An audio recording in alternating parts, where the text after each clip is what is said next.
But I wanted to. You said you had a few financial analysts, right?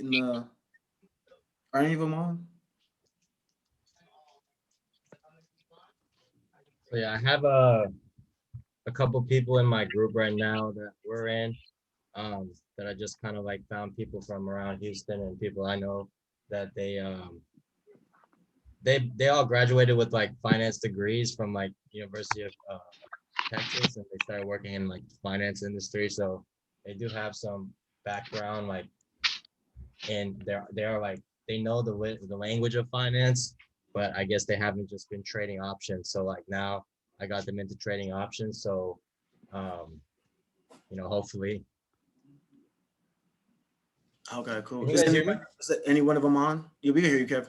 Oh, I'm sorry. I thought I was muted. Okay, yeah, but like I'm hopefully, throughout this year we're gonna get them on the journey more, and we'll have just more resources and just more people to, add value to, our network. But Hano is on. I don't know if Yo, I'm here. I'm just doing some laundry and stuff right now. Just got off of work, but what's up, cuzos? So, I'm Hono. I'm Andy. But yeah, I'm just now starting off. Kind of got introduced into the options game and everything through Kevin. He's my cousin, so he just put me on and started watching a lot of the come up series. I mean, dude, Mark's an incredible guy. Just his whole platform, Jolene, all the cousins. I mean, they're just incredible. And so I've been real focused and real tuned in into this options game because I see a lot of potential in it, but there's a lot of things that I also don't know. And so, me being active in these chats, Zoom, whatnot, definitely very helpful. But yeah, I'm still working on my game, and trying to learn as much as I can.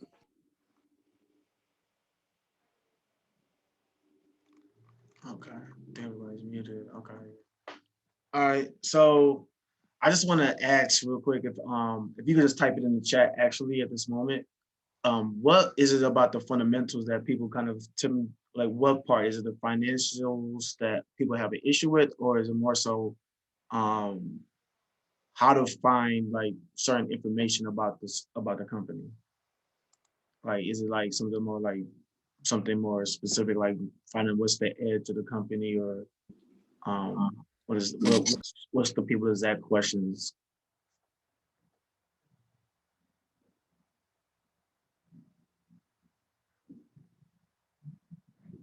Okay, so I see financials.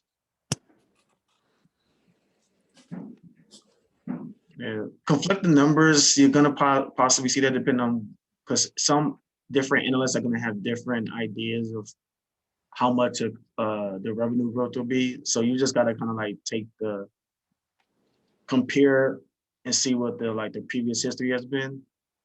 But I'm seeing so the financial sheets looks like it's and finding the information. Okay, so financials. All right.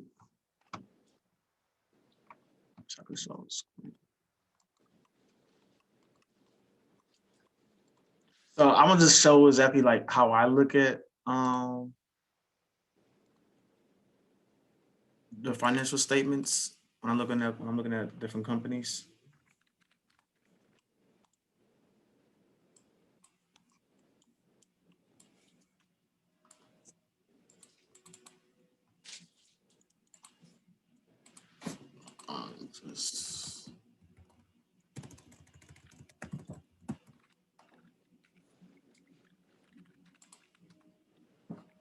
Just give me 1 second. Pull up the.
Okay. All right. So got my screen up.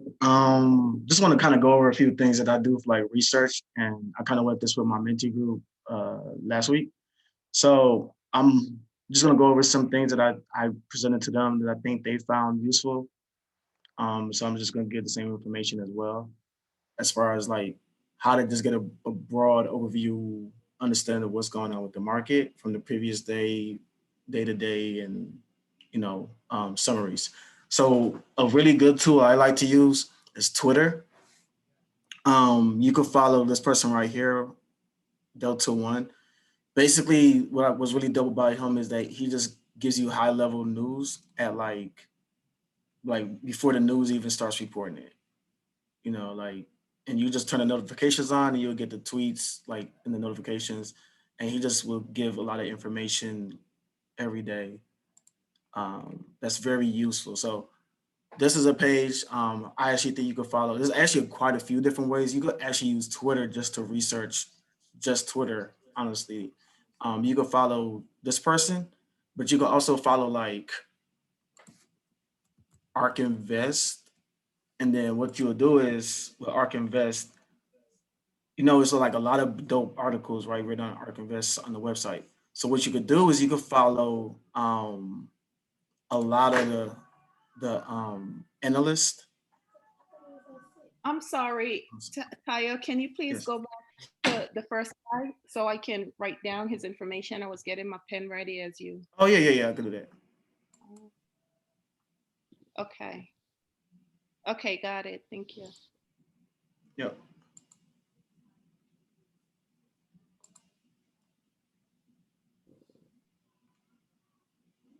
So in this case, you could just follow like Ark Invest, and there's a lot of the posts on there. But besides that, so this is what came up. So you could follow the Ark Analyst, because they always are talking about a lot of dope stuff. So like she's always talking about the autonomous vehicles, um, and then somebody talks about the genome work that's going on and like a lot of the fintech stuff information.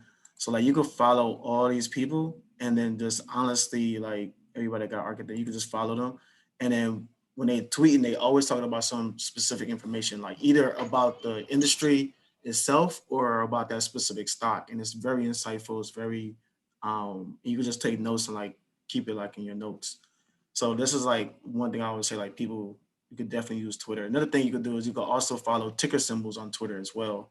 I'm not sure if you're aware of that, but if you put like a ticker symbol, you could actually follow that and then see like tweets about the company as well. So you could do that as well. Set up a list. So just putting this information out here for as far as like when you want to get news about the market, or like get like deep dives about certain sectors. Definitely follow Kathy Woods too, of course. So this is what I would say you could definitely start with. Like you could definitely leverage social media as far as with research. Another site I like to use is Atom Finance. It's really cool. It's kind of the same thing like the Twitter, as far as like they give you notifications as soon as possible. So like in the morning, they'll send me like a morning brief, and it'll come to. It's also an app. You could download the app as well. So if you get Is the there a premium, subscription for that? you said what? Is there a subscription? This one you could subscribe, but there's also one. There's a free version and there's a 9.99. It's like 9.99 a month. Okay. Yep. So this one is a and it's an app as well. So it'll come on your phone and you can like read it from your phone. But if you just want to be on if you're on your laptop most of the time, you could definitely use this for like high level information. It's really dope as far as just giving you quick condensed information. So like this was like the morning briefing, tell you like what analysts have upgrade, what downgrades they made, any price targets, upcoming events, earnings that's happening, what's been going on in the other markets around the world, equity markets, forex, and then there's other news information like general news, and it's just so easy just to digest. It's very helpful.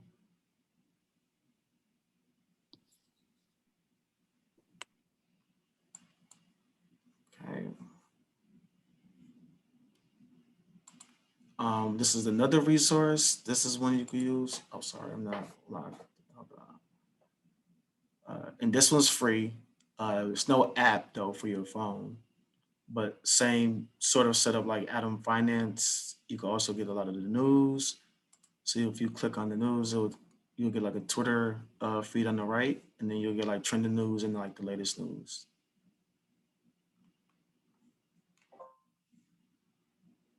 And then it'll also show you like the market movers. I just like this page for just like visualization too of like what's been going on today, because you can clearly see in this graph like what stocks been performing in an ETF. So it tells you also here in the graph, but also like if you look at the bottom left and right, you'll see gainers and losers, which basically show you who are the bottom feeders and who are the top performing stocks in this ETF.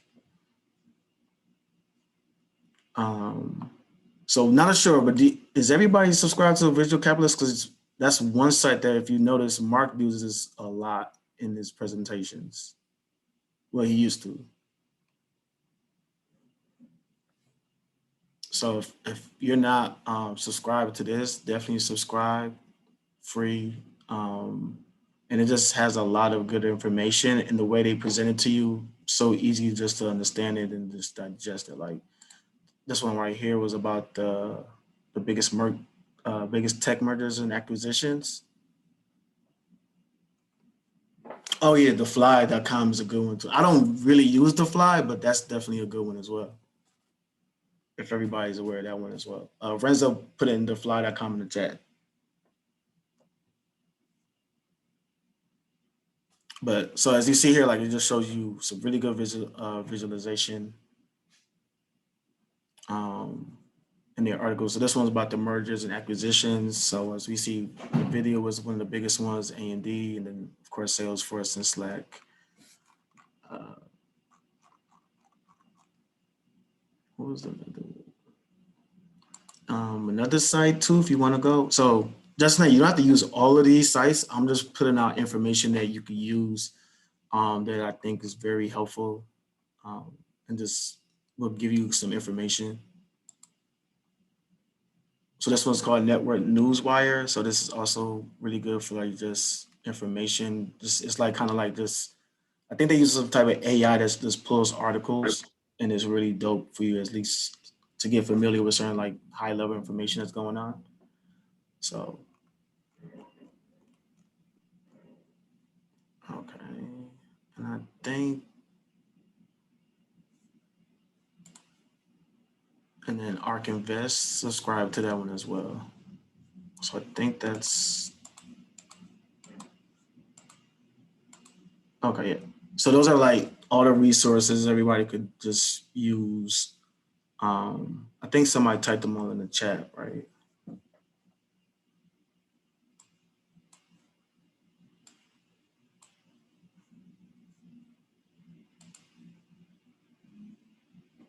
Can I ask you a question? So for those like, okay, this is like information overload, obviously. Sorry, I know, sorry. So what would be the most effective from all these different sites that you gave us? So because I know, I mean, it's a lot, and Mark also gave us some, so that's like 20 different sources if you think about it. I'm Yeah. exaggerating. What would be the most effective that you would say, where someone like me who's has other things that I'm doing, that I can get this information from? I think Twitter would definitely be one of them, like you said, which I'm going to work on today. So actually, and what I'll do is I'll just kind of describe what all these different sites. Sorry, I should have told you about Morning Brew too. So my typical day, in like, it'll kind of happen to like, it'll kind of like just fall into a routine. Before you know it, you just have a routine that you just started doing, right? Market Watch is a good one too, Mike. Not trying to like overload as these, because I mean, you could add seeking alpha and everything, but I'm just trying to provide like the free resources and resources that you could just easily digest, not like too much heavy reading. Right. Yeah, that's what we need. Definitely. Well, for me, yeah, for sure. Thank Okay. So I would say what was really helpful for people who want to just digest information really quick, subscribe to Morning Brew, the site that I'm on now. It sends you an email with just with like articles in it, and it's not that long to read. It's like they're usually like 5 minutes of reading, honestly, but it'll come like early in the morning, hence Morning Brew. Um, and then the next thing you could do is also use Atom Finance. I think Atom Finance is probably like, I think the 9.99 a month is like a steal too, by the way. Um, and I think this will be another good site for you, for people to everybody to use. And then Visual Capitalist and Ark Invest, because it's not daily. They're just sending you articles or daily, like a weekly update, like once a week. It's not often that they sent you that they're like giving you information, right? So, and the articles are very insightful too. I think it is a little bit more reading, but it's not that much reading. Art can be a little bit more lengthier, but for visual capitalists, I think it's really good to just understand what's going on, as far as like the economics from like uh, a analyst perspective, like what's been the biggest IPOs, the biggest mergers, acquisitions, what's been the biggest asset returns. Like they got articles about stuff like that. Like where do they see fintech going? The spending on reducing carbon emissions. Like knowing all of those will kind of help you kind of understand what's going on more in the market and in the world. And then eventually you'll be able to tie that information with other information about like certain stocks, right? Like if you learn that like companies or countries are going to spend, for instance, let's say like 6 to 10% of their GDP on improving climate change, because they want to meet the Paris Climate Agreement, right? Then you will figure from that, like, then that means there's going to be a lot more spending in the solar and the wind industry. And from there, you figure out who are the top people in the solar and the wind industry. Um, and that will just help you kind of create like a sort of thesis amongst all of that. Um, I believe I would say those would be a solid list. I would say using Atom Finance, morningbrew.com, and then subscribe to Twitter if that's not too much for you, and subscribe to Ark Invest and Visual Capitalist, and you'll be solid. No, I think it's great. Thank you so much. Yeah, great information. All right. Let me see if I want to pull up. So is anybody out here use Fidelity? By any chance? I do, to go on to Zach. Remember, you know how you showed me? Yeah, just for Yeah, that. yeah. No, I was just trying to see if there was anybody else, if they needed like to know. I had a question. Yep. What's up? I recently started a HSA with Fidelity, and I called them about that because I was looking for the Zacks plug, and one of their operators said that they don't in fact plug you into Zacks. So if y'all know the cheat code to that, I'd be happy to hear it because I've been looking for it. They probably mean they don't give you like a access to Zacks database. I mean Zacks website, but they give you Zacks reports. They do that. Yeah, we couldn't find it. I was on the phone with the guy at the time, and we were looking for it. I found it. That's funny. Probably intentional, because I had to contact Tayo for me to find it as well. You got to like really dig. You got to really dig for it. Yeah, so here's the page right here, right? So if you go to like news and research and go to like stocks, so you'll come up on this page, right? And then what you could do is you could go to research firm, and then you could click on Zacks right here, and you can see all the reports from what Zacks had. Well, like this right here is industry outlook, but you could do it this way. So this right here will give you like their economic outlook, portfolio, whatever, bull and bear today. But what you can also do is you can also just do resource reports, type in the stock or something, and then put by firms and change it to Zacks, and then just look up. whatever comes up or something, right? So actually, let me do, for example,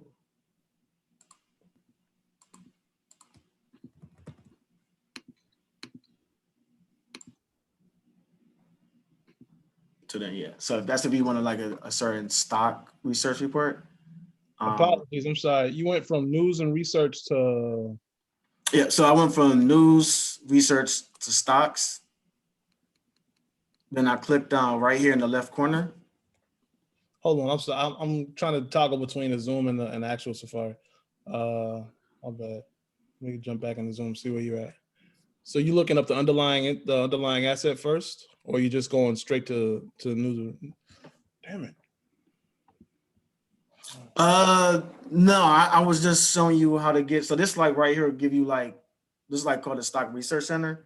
So what you could do is, it's some different ways you could do it. So you can look at like what's like the market outlook or what's on here as far as like the bull and bear today, depending on how Fidelity sets this up. So this one, Okay, so news and research in the stocks from the homepage.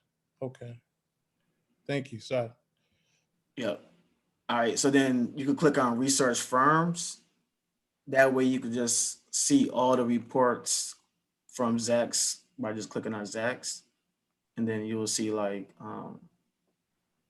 you can search for reports from the firm, just clicking from here. Or what you can also do is click on the economic outlook, which will give you like what their macro outlook is for the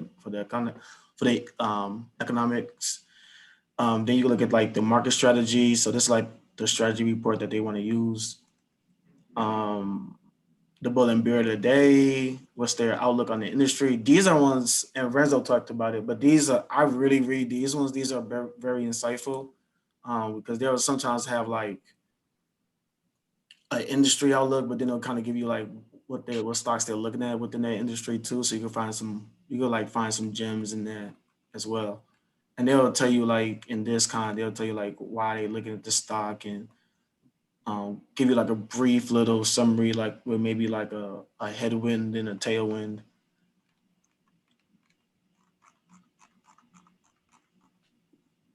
Okay, so it's not the same as going into Zacks and looking up a ticker and having them break it down. It's just But kind you of can still do that. You can like type in a ticker here. So like if you type in a ticker here, okay. what would happen is, oh wait, no, not trying to go there. Sorry. So what you can do is go to report search actually this way and type it here. And then you could put you could just keep it this way or put it exactly as Zacks. Either way, you still will get a report from them. If they did make a report. But this way you have to like sort it out a bit. Yep. So then like this would be like the latest one they did was December 1st. So that's how you can also look up research reports and try to read the ones from Zacks. Okay, there it is. Thank you. Yep. And so this is what everybody could do. Like, so just saying in general. And then also too, if you want to like screen for stocks,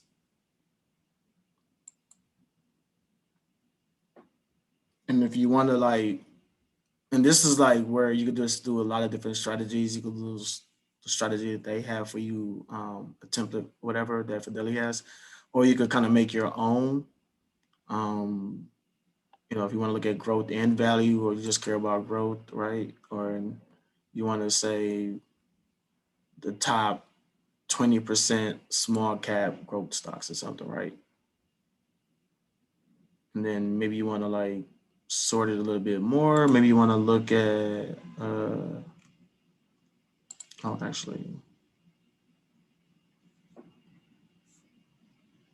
I got my old screen set up, sorry.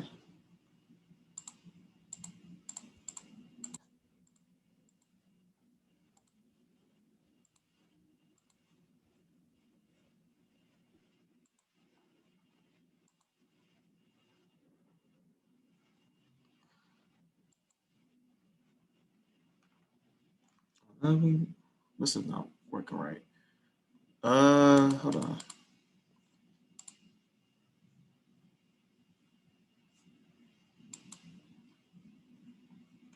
Okay, there this one goes. But so then this will come up, but you can like sort it out too. So this is I did the REITs. So this will just give you the REITs, but you could like sort it out by even more by adding some more criterias that you want to add in there. And change some stuff around. So you might want to add like maybe a dividend yield and maybe change it to like you want a dividend yield from 10% to 81 or whatever. And then it would like sort it out even more.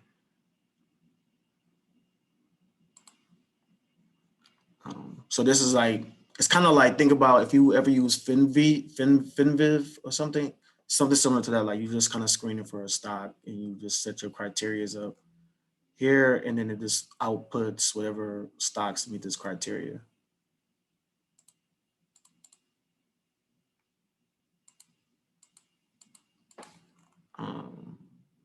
Okay, so I think that's, oh wait, for what I wanted to show too in Fidelity. So if you have Fidelity and you want to just get articles too from Fidelity, which they're not bad, you just click on like commentary and reports, and then you just update these to like the frequency that you want them to be at, and just make sure you have your email set up.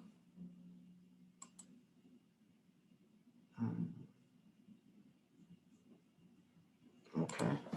All right. So in this case, I think the next thing people want to do is kind of just go over financials. So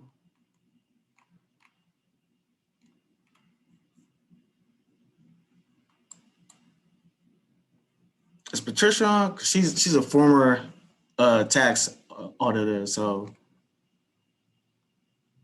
she could keep me honest with how I analyze. But for the most part, honestly, you don't have to deep dive. I think I only really deep dive on the financials. Like it's important to me. Like if I want to like understand why the net margin, this Apple, so this not probably gonna pop up. But like let's say you was looking at the stock, right? And okay, for instance, as we see here, the net margin, what we see here that the pre-tax income for 2018 this quarter was 72 billion. So I'll be kind of curious, like, okay, what happened from 2018 to 2019 that made it drop? You know, like why was the drop there? So you kind of just only deep dive if you're curious, if like maybe there's a large purchase of an investment and that's what you want to look for. So if you was to look for, say, okay, wait, why was there this a difference in net income? Because if they've been growing steadily like here, but then you see like they didn't grow in their income, then you'll probably want to like deep dive into financials to see where was it kind of lost. Because here we can see here that so then you easily see here that the sales was 265 billion, but in this case the sales dropped. So there was a loss in sales from this quarter to this quarter. I mean this year to this year.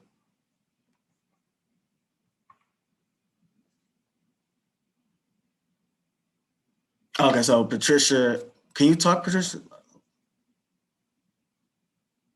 Let me see. Yeah, I'm here. Okay. So she's asking, does everybody know the difference between the balance sheet and the income statement? Let me see. Is everybody able to unmute? Oh, okay, Mike said no, so one. Okay. Sure.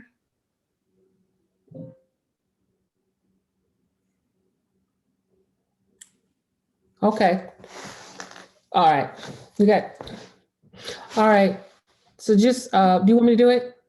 Yeah, you. Okay. Just, Having I do it.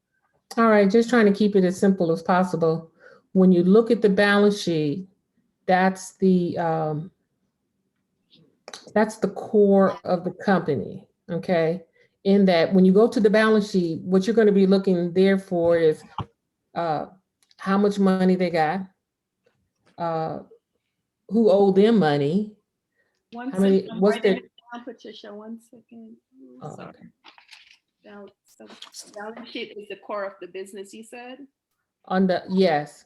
the balance sheet will always have assets, meaning, you know, the possessions of the company. Those are the assets, which is going to be like your cash, your receivables, your buildings, things such as that. Those are your assets. Then the other thing that's going to have are your liabilities, and it means just that. Those are the negatives. Those are your debts. That's who you owe. That's who the company owes. And like this one, your current liabilities is all your debts that's due within a year. Okay. And long term is anything afterwards. So say for instance, you're gonna have your, like for us, we're gonna have our light bill, our utilities, car payments, all those are gonna be current. They're gonna be due within a year. But your long-term liabilities are gonna be things that are due more than a year. Say for instance, like mortgages, um, notes, like you take out a loan on something, that's gonna be the long-term liabilities. But your top part of your the balance sheet is always assets, meaning that's what they own. You know, that's the cash and all the other things. The next section is going to be your liabilities. And then at the bottom, the shareholders' equity, the easiest way to explain that, that's what's left over. After you take Yeah. out, after you look at everything that the company owns, and then you subtract all the liabilities, which everything that the company owes, whatever's left, that's your shareholders' equity. That's the leftover. That's the remainder. Now, in that remainder, that's where we're at. That's where the shareholders. That's where you get that's where you would say the value of the company. It's just like us. We get paycheck, we pay our bills. What's left over? Okay, that's where the shareholders' equity. That's down there. Now that's the balance sheet. Okay, that's the balance sheet. So Then you I go. like to, sorry, I was just saying, like, I like to No, go think ahead. of it as like a balance sheet is like going for, if I relate it to like human terms, I guess I think of it like your annual checkup in a sense. Like it's like it would be like the checkup of a company, seeing how healthy it is. Yeah, That's how I think of it. yeah, yeah. And like I said, that goes and right. That's the core. If they don't do anything else, that you go there to find out. Yes, what is the health of the company? I guess if they were sick, they would hardly have any cash. The liabilities, you know, they would have owe everybody. So the loans and the loans and the liability, the current liabilities or whatever, they would be high. And then, of course, when you get down to shareholders' equity, it would be negative. It would be So I brought up a company real quick. negative. Neo. So this is from 2019, but like that's kind of the talks that when people was talking about with for Neo, Mhm. they were in debt. They were negative $905 million of equity. So Yeah, they broke. I mean, they're broke. That's just, I mean, it's just like us. You know, at the end, we owe more than what we have. You know, car ain't worth nothing. You're renting, then everything's hiked. You know, you owe everybody. Then yeah, you broke. Income statement, and then you go to the income statement. Now that's what they do. That's the money they pull in, and how much money they have left over after they pay all the expenses. But when you go to the income statements, that's where you want to look at how do they run their operations. So I don't that you know, I mean, I don't know how to make it any so simpler than that. yeah, so like what she was talking about, what Patricia's talking about is the operating income. So like what you want to see is I see what I look for. I just want to see these numbers increase every year. Yeah. Not the way it's looking here though. This is negative. This is not good. But if these numbers are positive, this would be amazing. You know, like going from 368 million to 736 million in operating income. I mean, that would be like, you know, that's amazing. So in that regard, I want to see improvement. That's what you want to look for. You know, you want to. Oh, go ahead, bro. Whoever that, who was that actually? Was that Kevin? Was that Mike? Ani, yeah. Oh. Ani. So that's what I'm concerned with seeing is that I want to see the operating income. I tend to focus more on the operating income a little bit more than net income sometimes, because sometimes the net income can include like one-time, you know, like one-time sales. Sometimes it could be just something from like a one-time thing. So that's not gonna really tell you how well they did as far as like sales completely. So that's why I just focus on the operating income as much. I mean, I still look at the net income still, but I like to see that the operating income is improving, because if they're improving their operating income, that means they're improving their margins. So we want margin improvements. Right, and operating income is derived from revenue. So those words you'll see used sometimes interchangeably. Sales, revenue, they're all the same. Whatever the business is, whatever the company is, whatever they're doing, they're making money, getting paid for, that's their revenue. Those are their sales. So.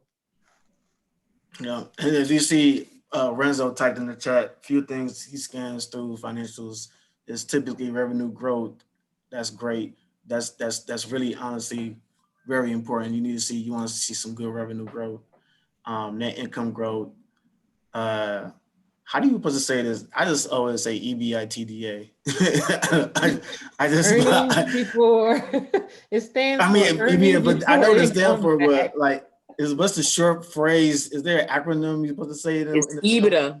It's called EBITDA. Okay, EBITDA.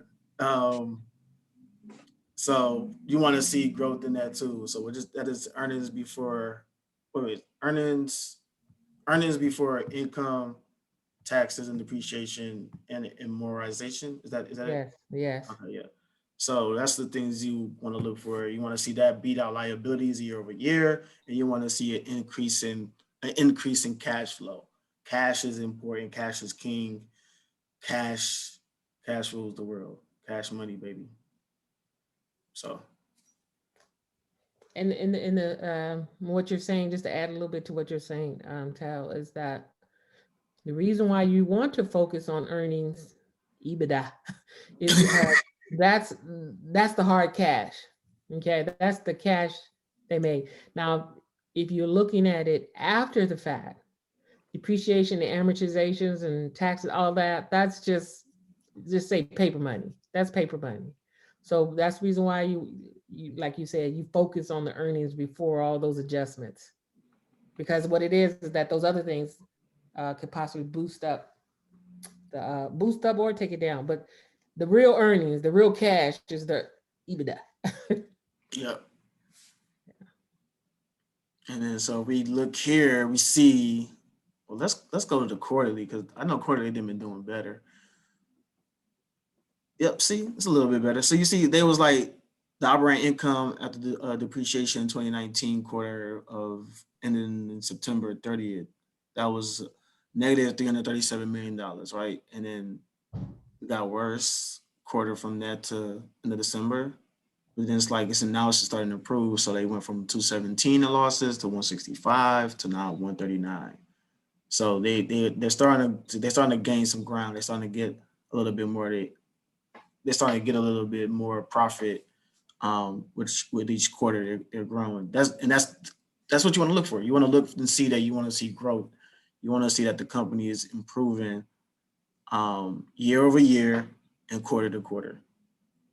And if they're improving the last, if you're improving like the last, I think like Nvidia, I don't think they have not met in earnings and beat their quarter over quarter for like the last 10 years, I think. So like, I mean, that's impressive. Like you just that's just impressive. So those are the type of things that will like make you think like, okay, this company stands out. So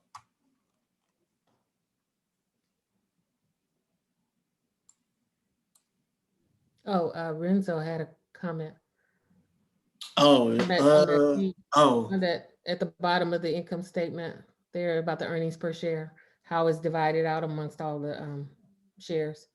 All of those, all that net income and all that, all the earnings, that's all divided out amongst every share that's outstanding. mhm. So yeah, that's what we're looking at too. That figure is important. Now, if I recall, they kind of manipulate this sometimes though with Yes, they can. I wasn't gonna bring that up, but okay. okay, if you ever Yeah, I didn't want to either, but I was like, They can report. well, They can just report to keep it underreporting. simple, to keep it simple, there's two forms of reporting, two types of reports. You got the one where they follow GAAP rules, and Yep. then you'll see non-GAAP. Okay, if it's Wait, GAAP, Patricia, can you explain gap and non-gap? okay, if it's GAAP, generally Generally accepted accepted accounting yeah, if it's GAAP, that is practices. a set Principle. of Yeah. principles that have to be followed by all accounting firms. Okay, those are the rules. So there's certain treatments to different incomes. So that's you could say that's certified as much as possible. If it's non-GAAP, that's it's not reliable. It's not as reliable. But like it's still reliable because they can't go around lying, but they might book something or they might treat an expense or income a little different than what the conservative accounting. So how do you know if it's GAAP, Patricia? It says it. Look, it usually will say it in your not here. In the earnings report, it will. Yeah. Yeah. Yeah. If you Mhm. look at the earnings report, it will show it there. And then actually, I'm sorry, I should have asked y'all. So does the balance sheet make sense to everybody? Was anybody that kind of didn't really get the balance sheet information?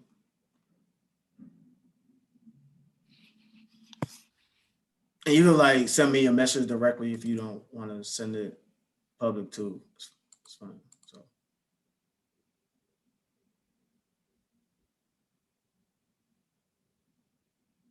okay. So and then income statement. Patricia's doing an amazing job. So just want to make sure because I would have butchered it because I be understanding stuff in my head, but like try to like take it out from my head and put it in other people's head is just yeah. But I think this makes sense now that everybody write the income statement. So Yeah. then the last thing would be cash flow. And this is just basically as you see, this is just telling you the cash that's coming in through the operating activities, as you see highlighted at the top. And then the second information is like this is the cash that deals with the investments. So like if you got sale of investments or buying things for investments, you will see like if you ever like read reports, and if you look like in the investment activities or financing activities, you'll see like a large purchase that will like correspond to like when you see like an article that say like X, Y, and Z buying some sort of like extra, some type of supplies or acquisition, right? It will pop up in there. That's where you will see like those kind of that's how you'll see like the reports when you see like the numbers like $11 million spent, you'll see the $11 million in the investing or financing activities. And you just basically want to see it the same thing too. Like if you go to the bottom, you just want to see that the cash is increasing year over year. And then if there is like a decrease, then you kind of just need to figure out where that decrease is coming from.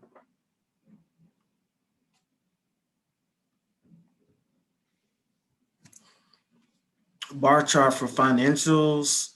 Yeah, I don't think that's a bad tool to use for financials. I think that's pretty solid too. And you can compare stocks on the bar chart too, right?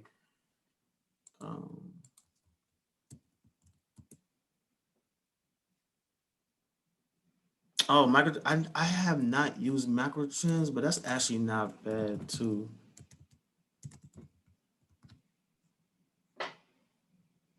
So with macro trends,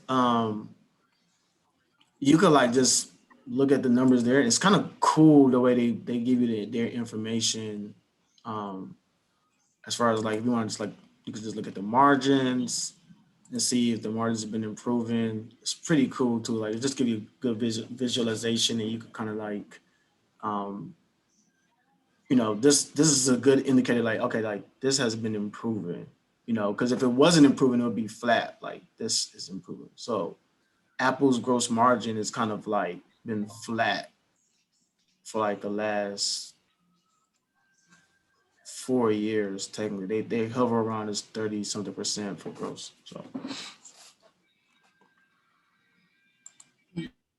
So yeah, thanks. Hey, that's a good tool. Yeah, I forgot about this because it does really put the information like in a really good format for you to kind of.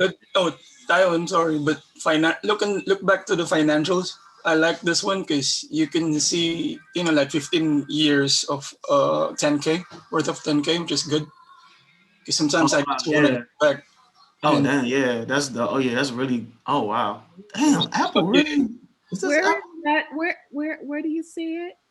You said the 10K. Where are you? No, the financials. I'm sorry. Like you can look back even up to like from 2005. So it's a really good information. Like for example, you want to compare, how are they growing year over year. Right.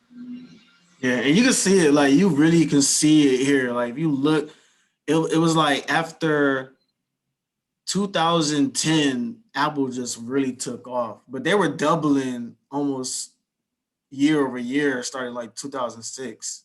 I'm sorry. What is this on this bar chart? What is this? No, this is macrotrends.net. Oh, okay. Macrotrends.net. Thank you. Is this downloadable into an Excel spreadsheet? I pretty sure you can, but they might make you pay for it.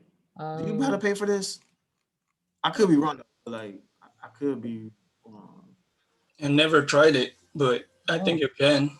Yeah, because I was just thinking about you could take that and make it into a graph, download it in Excel. Oh no, they're gonna take it from the other one. Yeah. But if anything, if you want, like I have a template, but if you just really want to go deep dive into it. But this is the 10KD, by the way. So you see, you click on that, the annual reports. This takes you to this the 10K. Also, Tayo, if you can just come back, you can also compare them with their competition. Just click anything. I think like assets and liabilities on the top. Go on the bottom. Oh yeah, okay. No, there you go. No. Just come back again. I'm sorry. I was not clear. Just scroll down until you can see the company. Go down again. No, I'm sorry. There you go. Computers and mini computers. Click the industry. There you go. And also you can see, whatever competition that they have. I just like to play around with it and then see what kind of, how their competition are doing. Oh, I like that. Wait, this is interesting. DDD? 3D, yeah. And also you can use their screener too if you wanted to. Yeah, I've been using that for years, so. Check it against Proto Labs. Mm-hmm. That's a nugget right there. Thank you guys. Wow. Yeah. No, they've been doing bad. That's good. I'm sorry, I kind of got lost in a second. If you want to, you can also use the screener, on the upper tab, on upper left. You can use a screener, Yeah. I remember, is this a site that Ian used, right? When he was like looking at stock splits history, I think. I think so, yeah. But Yeah. this is nice. I use all of them because you can get all the data right away, and their screener is really friendly. Do Yeah, you this is pay a really good. membership for this? Would you use it? I didn't hear you. You're getting cut off. Do you pay a membership? No, it's all free. No, it's for free. Oh wow! Oh wow! Yeah, which is I was just talking about maybe to get the data you might have to pay, but if not, but if they let you download the data. Okay, this is nice. I like that myself. It is. Yeah, for sure. Yeah. Oh yeah, I'm sorry. I don't even use this as much. I could have been told you about it.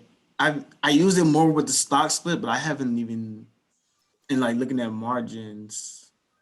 But yeah, this is really a nice site actually. Y'all could do a lot of research with this site. Mm-hmm. Wow. And they look like they do a better job breaking down industries. Like internet services. Okay, yeah, this is actually really cool. And they give you the institution holding and the insider ownership. What? And the ratings, the analyst ratings too. I don't Yeah. know who those analysts are. Because Right. we've been using this he said he's been using it for years. Cousin, how come you didn't tell us? I'm telling you right now. I'm telling you right now. No, but to be honest with you, I got pushed off by Mike because I'm really shy talking. You're welcome. This is nice though. This is a really And like they even got global metrics too. Oh wow. Oh. See, now y'all can even like access even more information. Like, what's up? Look at information about crime and military. Wow, this is really nice. It's gonna take us down a rabbit hole. It really is. Yeah. Let me stop before I get down. Y'all be like, Taya, oh, I'm sorry. Hey, for all of y'all that in the cookout, I want to tell y'all, if y'all sit back and you look at who's posting information, you'll know who can get you the stuff and who can give you where to find. Teo, Renzo, Ty, just to name a few, Ron. Look at who's posting stuff and just puts, questions out there to make you look. If you look at the community, you'll see who was going to push you to be a better researcher. If you notice, I haven't posted much in like 2 months because I've been going down all kinds of rabbit holes after I started asking these brothers, how do you do what you do? So it's best to just, I know it's intimidating when you come into the cookout and you see 1,000 posts. Yes. But scroll and see who's putting what, who's putting a reaction, an emoji, or a link. And you'll find all the stuff that, it's just crazy how much you can find.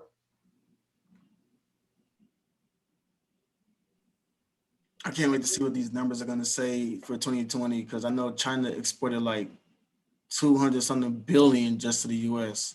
Oh, Tayo, that's delayed. You can look into tradingeconomics.com and you can just see the forecast. Oh, another gym. Oh yeah, this is nice too. Oh my God. Yeah. You can just check the forecast tab on the upper. It's over there. There you go. And you can search by countries.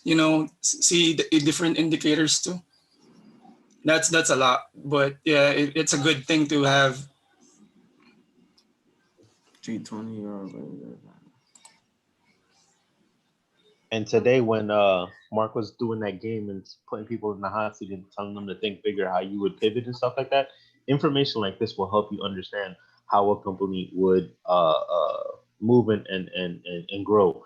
Like, for instance, Apple, right now, they're looking to dominate in India and in China. If you look at the growth potential, America is small, it's minuscule compared to the global market. Look at how big the world is and how they're developing.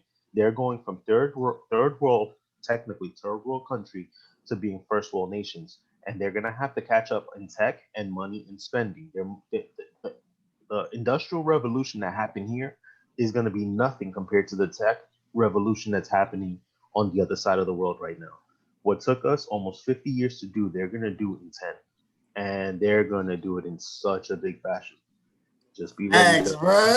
Also, I'm getting the goosebumps because like that's real. Like India, China, like we literally have helped these other countries, and not saying like that's like a bad thing, but I'm saying like putting all our factories in all these different countries have now basically like spearheaded these countries to like for growth, and like they get to start already more technically advanced because they don't have a infrastructure to like to replace, right? They could just start it from jump.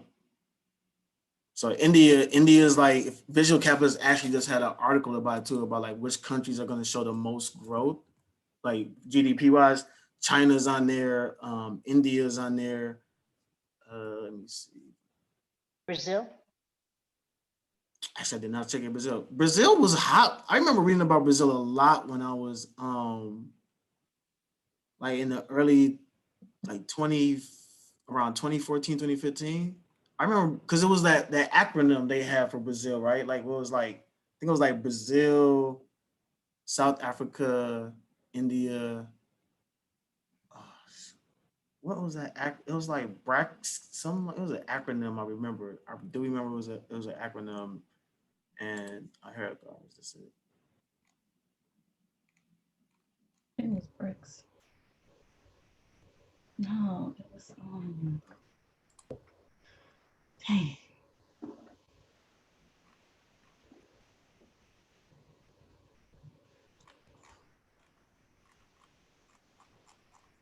Where's this article at? Let me see.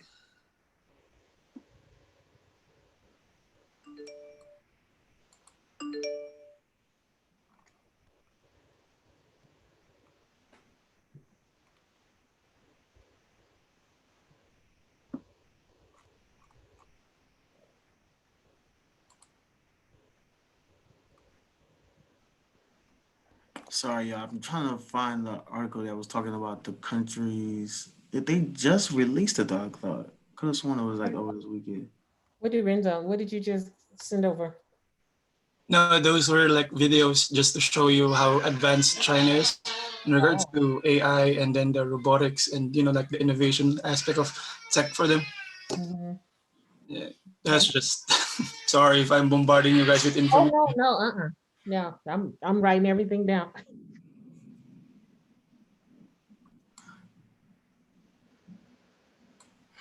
Oh, I don't know. If I find out, I'll try to make sure I post it in every group. But it's basically just talking about the countries that we're going to have the biggest. Is that the emerging countries? I'm sorry, I'm eating. But it was about like it was just a global. It wasn't really specific to emerging. It was global, but you could definitely see what they. I'm wondering if maybe I'm thinking about maybe it wasn't. Was it Ark then? Because sometimes I do get them mixed up because their presentations kind of be similar, but I don't think it was Ark. But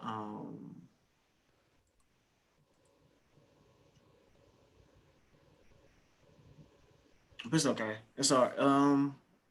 But was this helpful for everybody? Was there anything that anybody wanted to kind of go back over by any chance, or anything that wasn't clear that you kind of want to go back over? Very helpful. Thank you. Great. Glad to hear that. Yeah.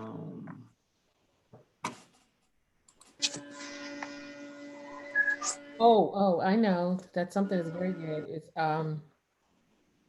Kevin said that there were finance people on the call, and the one thing that just because you know accounting don't necessarily know I mean that you know how the ratios and values and all that. So in the comparison, is anything that they can help us with as far as what is it? The trailing, future, the growth. When you're looking at all the different ratios, the PE, the PEG, all of those, the TTMs, that.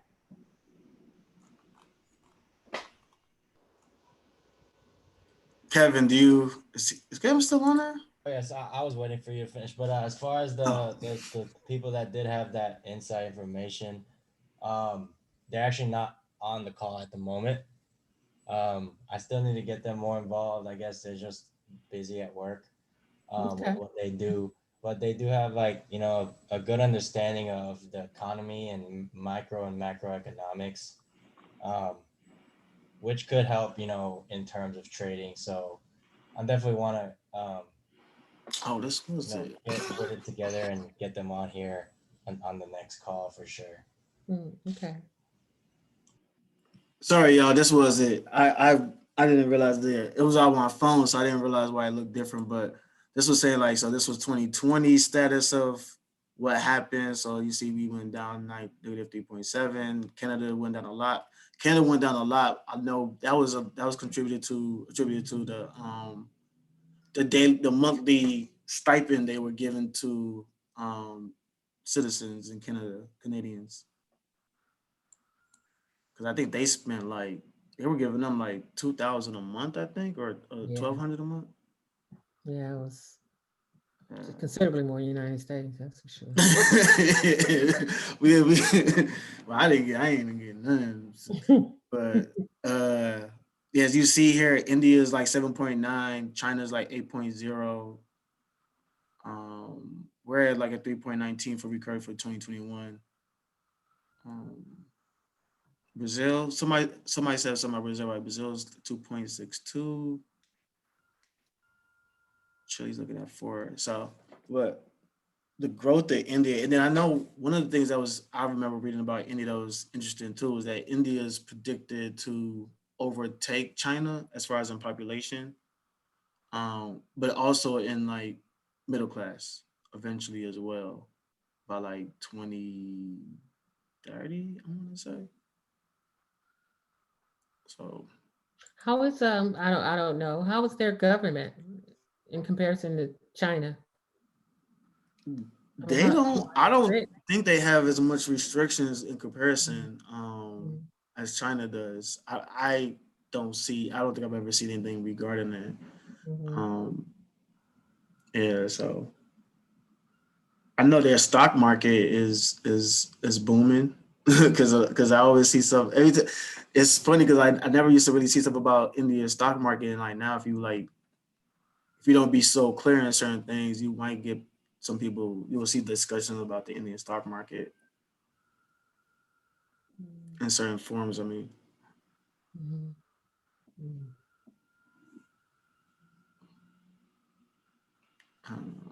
Dale, would you mind just going over again the balance sheet, like in like 30 seconds?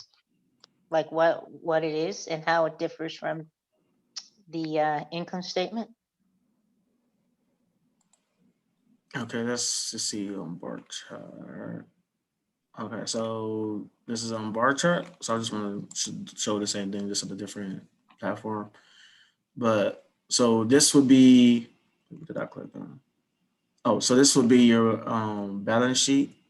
So balance sheet is kind of like the way I think about it. I actually have a video on my Instagram and my YouTube channel that's say like financials.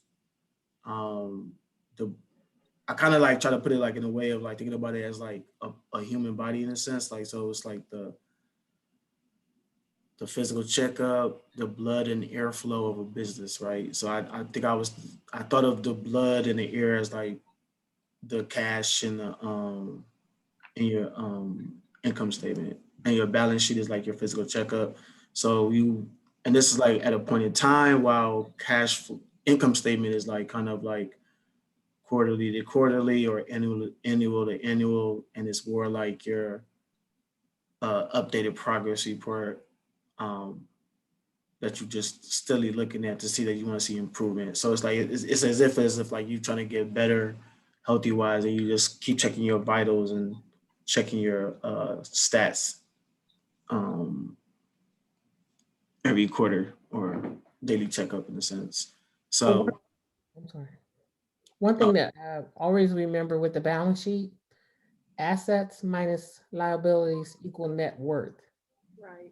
So what you own minus what you owe equals what you really are. That's how much you're worth.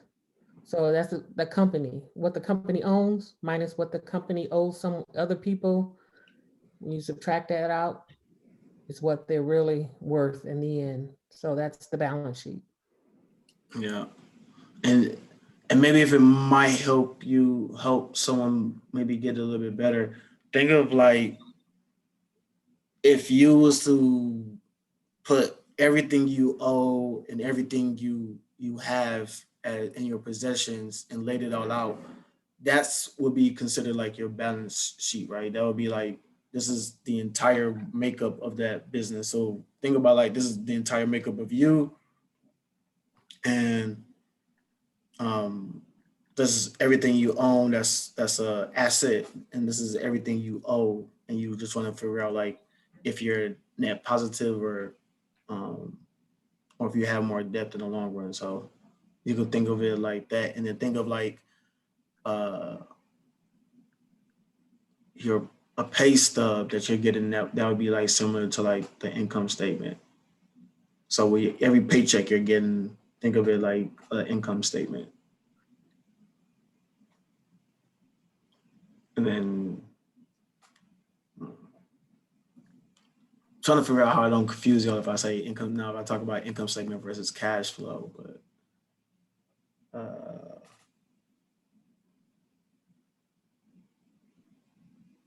Well, your income is always the operations. If it's Apple, it's what Apple does.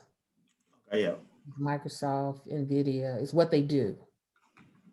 Whereas cash flow is how they spend their money, how they spend it coming in, and how it goes out. That's all it is. It's just a display, a representation of the flow of their money. Cash flow is like their checkbook. It tells you what's going in and what's going out. There you go. Mhm.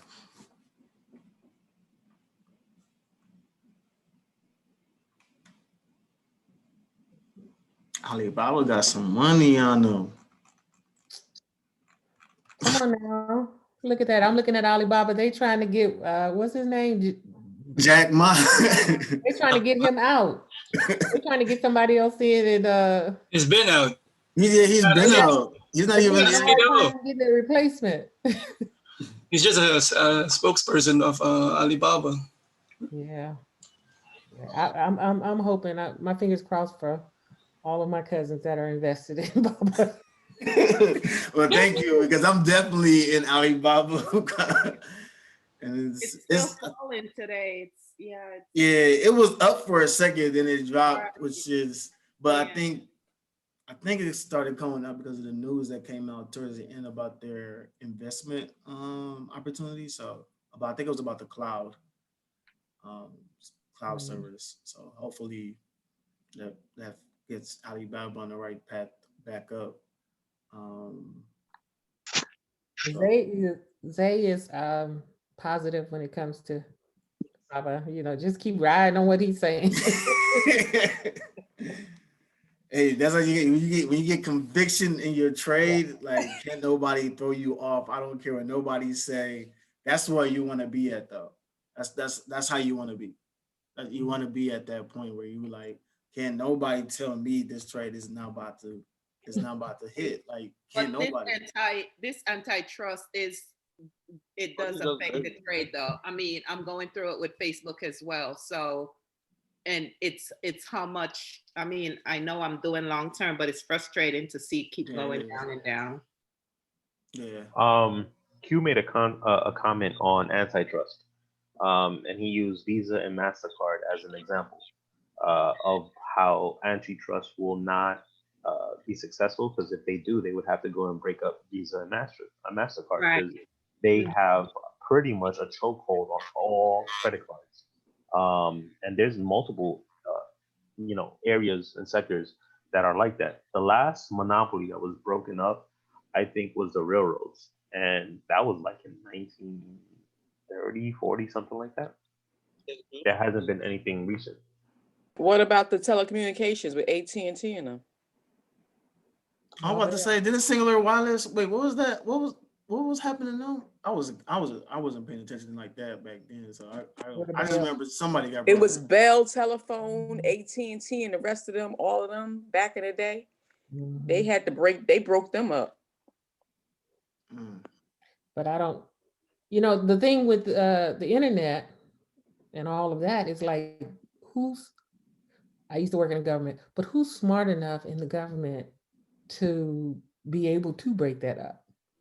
Because is that how it works? They have to tell you how to break up? No, I'm just saying, who understands it? I don't who in the government understands it enough to be able to tell? And then now? Oh, nobody. Nobody. I would err on the side that it's probably somebody from the inside that will then get tired of what's going on and bring it to the forefront. Amazon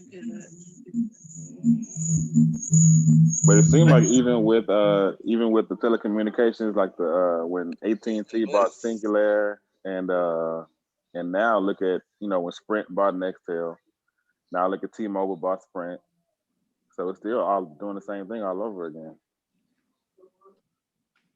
Yeah, I just think for business purposes, efficiencies. In search of efficiencies, you are going to merge. I mean, that's just a common result of success. I think that's what Mark Zuckerberg said.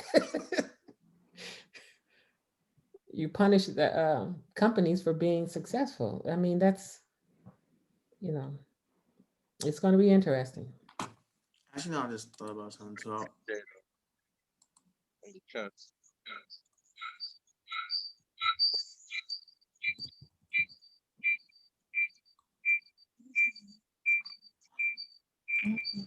So actually, I just want to show y'all something real quick too, because I just thought about it too.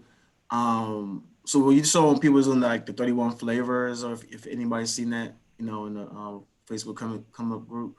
So if you do go here and you click on research reports, sometimes you'll get the report where they'll tell you. And FYI, if you don't have Fidelity, it's nothing to create an account and just use it. Like you don't need to have an actual brokerage. I mean, you don't have to actually be using it for you to be able to have access to this information. So one thing that's good about these research reports when you go from that way is they'll tell you this stuff right here, like reasons to buy and reasons to sell.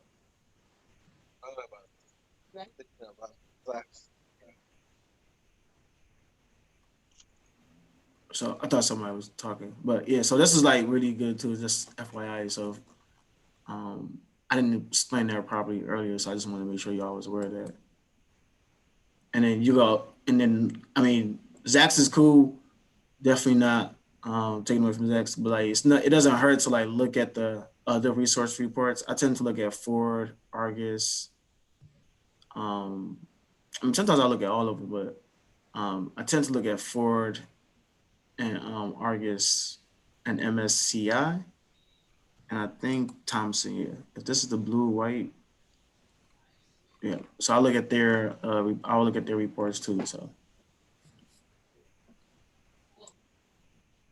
Jay, so I read what Jay Live said. But no, they'll cancel it though, because I mean they do have some there is something that Zacks does have that we don't have access to that they do have. That is kind of cool. So I would utilize every feature they have on there.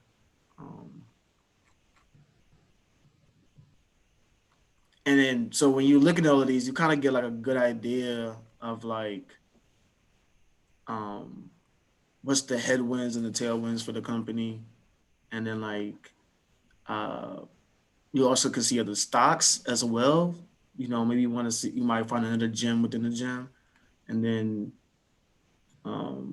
you'll get like information too. Like this one has really good information because it tells you like who the top institutional holders. So typically I kind of get a little bit more conviction when I see anything that has BlackRock, Vanguard, and State Street in it. And if they have this amount of holders, I'm kind of a little bit more confident in that trade when I see them in that position, because I they heard, technically own like the market at this point. I'm sorry, what did you say?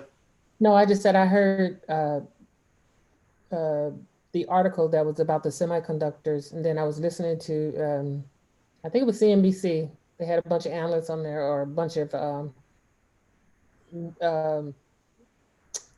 funds on there. And the lady said one thing, and I thought, wow. She said that the guy who wrote that article on the semiconductors and how great they're supposed to be in 2021, she said, basically, be careful because some of the analysts are changing their targets to keep up with the growing prices without regard to the fundamentals. They're like walking away from everything that has been proven to be sound, and they're just going with the trends. And I was like, oh, okay. I mean, I thought that was a chunk. That was a big diamond that she said. She said because they just want to be famous, or they just want to be popular. What? That's ridiculous. Well, think about it. I thought that, say for instance, if they're changing from a neutral to a hold to a what, sell and buy. Remember when I told you that everything is overvalued? If everything, when you do the fundamentals and everything is overvalued, why would the target price be increasing? They would have to explain that. What are they using today that So that is a good point, and I've seen discussions about if they would put their reasoning behind their price target, it would definitely change the narrative of how people respond to these price targets and these analyst ratings. Yes. That's why if you notice, like the ones you notice, you never see something like Zacks initiates, like you don't pay it. Like I look at Zacks reports more, and I take their concern and their analyst rating much more than anybody that I see tweeted or article come out about Wall Street, not Wall Street, was the Wells Fargo initiates rating of a buy with blah blah. First of all, Wells Fargo Bank ain't even about to be a buy for me. So what am I gonna listen to y'all for anyway? So Right. That same thing. Bank of America, same thing. Yeah. Zacks has more of a reputation to maintain. And just like Zacks, they explain what goes behind their ratings. right. It explains what goes in it. Yeah. Tayo, what were the other companies you stated? You said BlackRock, Vanguard, and who? Oh, State Street. So they are the biggest institutions basically, if you think about it, because they own they own a little bit of everything. It's to the point where they can really control how companies move in the future. Like there was actually American Economic Justice. I think that's the branches, but actually wrote an article about the monopoly that they have, and basically saying that it's a positive concern because that's actually why a lot of they feel like a lot of people feel like they were the reason why a lot of investments in climate change took forever to take place, because they were just people follow them. So if they don't vote for it, if they don't vote, they didn't vote a lot on a lot of climate change initiatives. So if they don't vote, nobody else will vote, and nothing changes. But now that they started voting for climate change initiatives at companies, now everybody's spending money on climate change initiatives.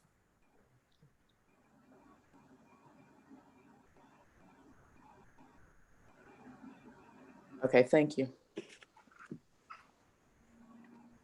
But they're the biggest. They're just the biggest. They're like the same way we talk about the big three in auto industry. They're the big three of institutional bankers. Institutional investment firms that they just own so much of everything.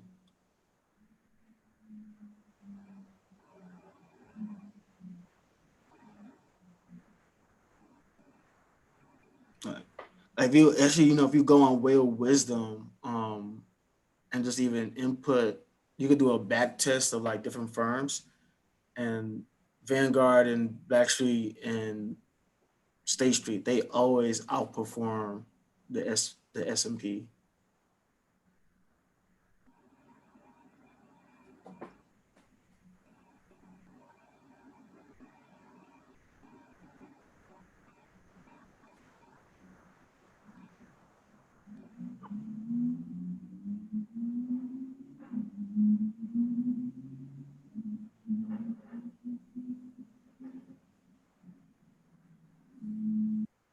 Robert, are you just like mentioning to uh investment people to look at? Yeah, sorry. I'm Okay. typing on my cell phone. Yeah. You mentioned institutional backers or institutions that invest in a certain stock. You take a second look or whatever. Is that what you? Yeah. Yeah. I Yeah. always look for BlackRock. Not so much Vanguard. Vanguard's and everything, but FMR. Okay, that is also true. They Yeah. kind of, yeah, that is also. For me, and it's a personal thing. Like for me, it's BlackRock and FMR and VCs. If I see Peter Thiel, and that's only because of the last few years I've been into cryptocurrency, and he's one of the big guys. Yeah. Him and Andrew Horowitz, if I'm pronouncing his name right. So when I see their names attached to a stock or cryptocurrency, I always dig a little bit deeper. That's all I was saying. I was just typing it out. No, I'm glad you said it because that's actually that's real. That's like how I moved too. Like, if you go to Quiver Quant, if you notice, if you top like the individual investors, you'll see like there's a chart, right? Actually. So I kind of been looking now at this. Was it?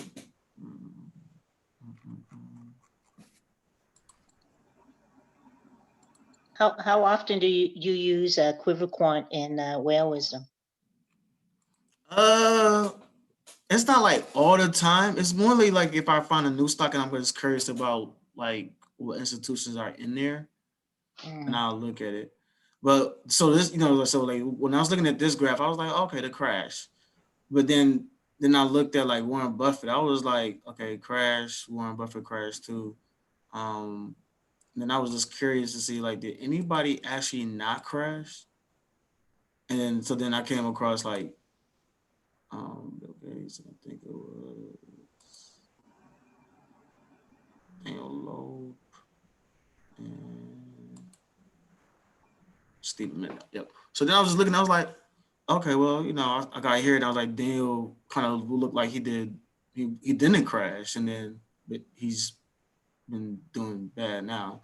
And then I was like, okay, but this person, Stephen Mendel, sort of crashed, but didn't really, and is kind of still outperforming. So that's what made me like start keeping track of this of Stephen Mendel, and then Bill Gates actually too. So I started looking at Bill Gates Fund, the Bill and Melinda Gates Foundation, and they don't completely outperform the S&P, but they do pretty well. So that's just something to keep in mind. So like, and then Google's your friend, right? So if you didn't know who this person was, so like Stephen Mendel, then you just gotta like Google Stephen Mendel, right? And then you'll come up and then you say, okay, he's a hedge fund manager. And then you'll go here and you're like, oh, Lone Pine Capital. Then you'll be like, okay, Lone Pine Capital, go to Whalewidom.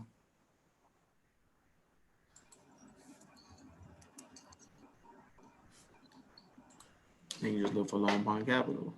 Then you go to like, okay, the top buys for them has been DocuSign, Square, Match, Team, and Cooper Software, right?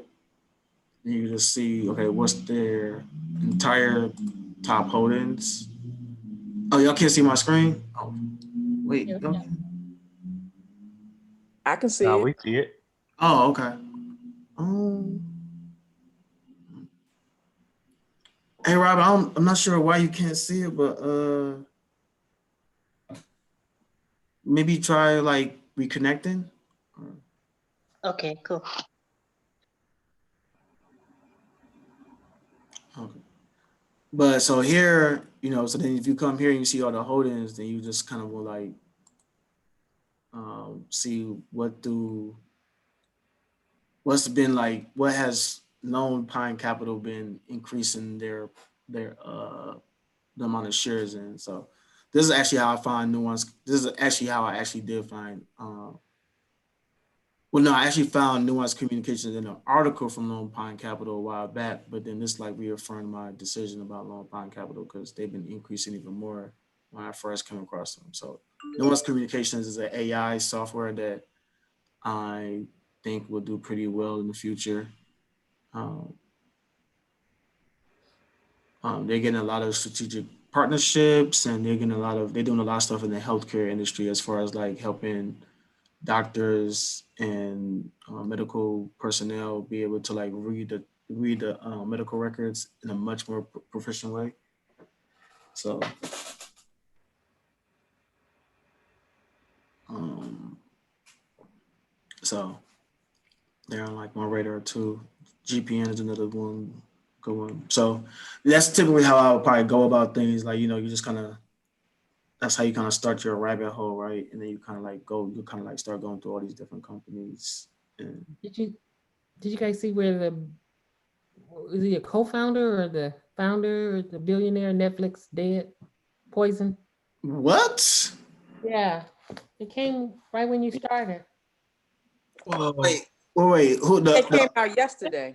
the founder of yesterday? Netflix? Oh, A co-founder or something. yeah. Oh, I think it wow. happened yesterday. Oh, was it? Oh, okay. Sorry, I'm late. I think. I didn't hear about it at all. I didn't hear about it. Yeah, I didn't hear about it. And I'm be staying tapped to the dude. So hey, Jay Live, I be forgetting to say his name, but yeah, I be paying attention to what he say too. I pay attention to Shamat. Is it Shamat?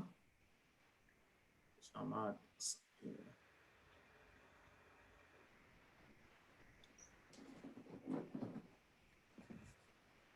Shamat Talapira. Okay. Shamat Filipita. Lin Key? Who's Lin Key? I don't think I'm familiar with that first. Yeah, I started following Shamat after I saw a YouTube with him.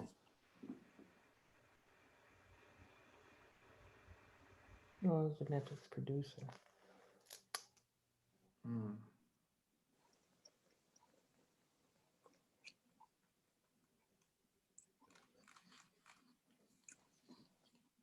Yeah, he's a producer. Yeah, he's a producer for Netflix, and he, I think, was one of the founders of the Game of Thrones games. Look like. Yeah, he was a founder of the Game of Thrones.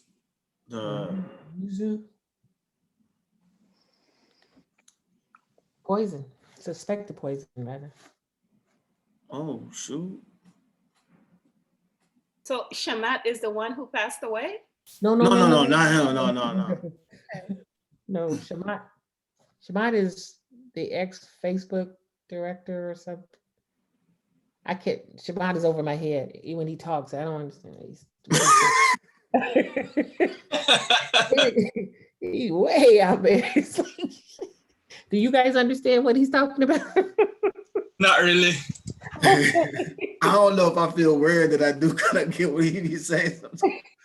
I understand it, but after like few minutes, like it's over my head already. So yeah. going down. He doesn't stay on one topic. He bounces around. That's okay, why yeah, he does. Yeah, he does do that. Yeah. And I'm good for doing that too. He had this one interview where he was talking about having a seat at the table with the top people in the world. That was Yeah, and he that said was very that's the interesting. one that got me to follow him. He's like, "Fuck, why not?"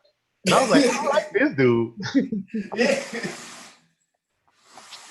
Since you guys are on that topic, anybody know what IPOF is all about?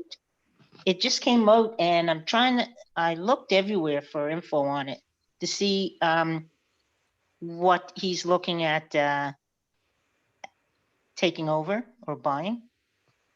IPOF, because he has IPO A to Z, right? It says Social Capital Hedo Sophia. Yeah, that's his holding company. But Oh, okay. That's what he he's does bringing. acquisitions of other companies, right? So I'm wondering what he's looking to buy with the F. I couldn't find anything, so. Oh, okay. I mean, I've read on it, but I'm not like super familiar with his with what he's up to.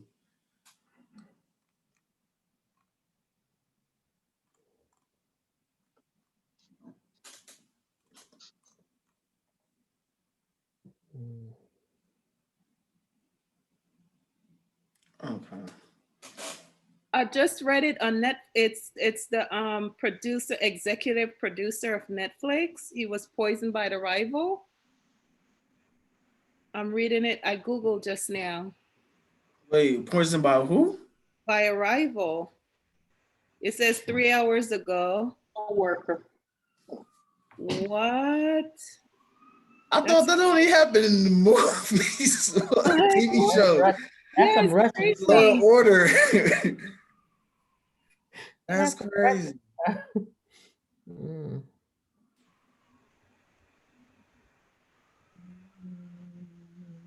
House passes bill for $2,000 stimulus checks, leaving it up to GOP control Senate.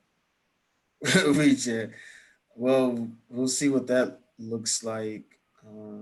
I hope they pass that. That would be really good for the market. Really good for some folks. Oh wow, I'm wow, yeah, that would be really good for people. I'm so sorry.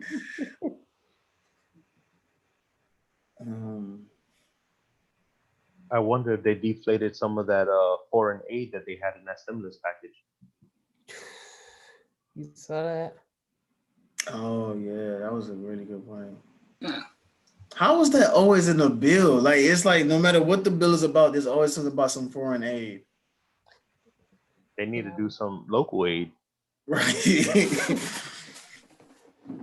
They keep Americans keep blowing up something, they're gonna have to do something here at home. They're trying to stabilize the world, they're gonna have to stabilize the states. Exactly. I agree with you. What's the call? Chickens come home to roost. That's how it's gonna be if they don't like realize what's going on.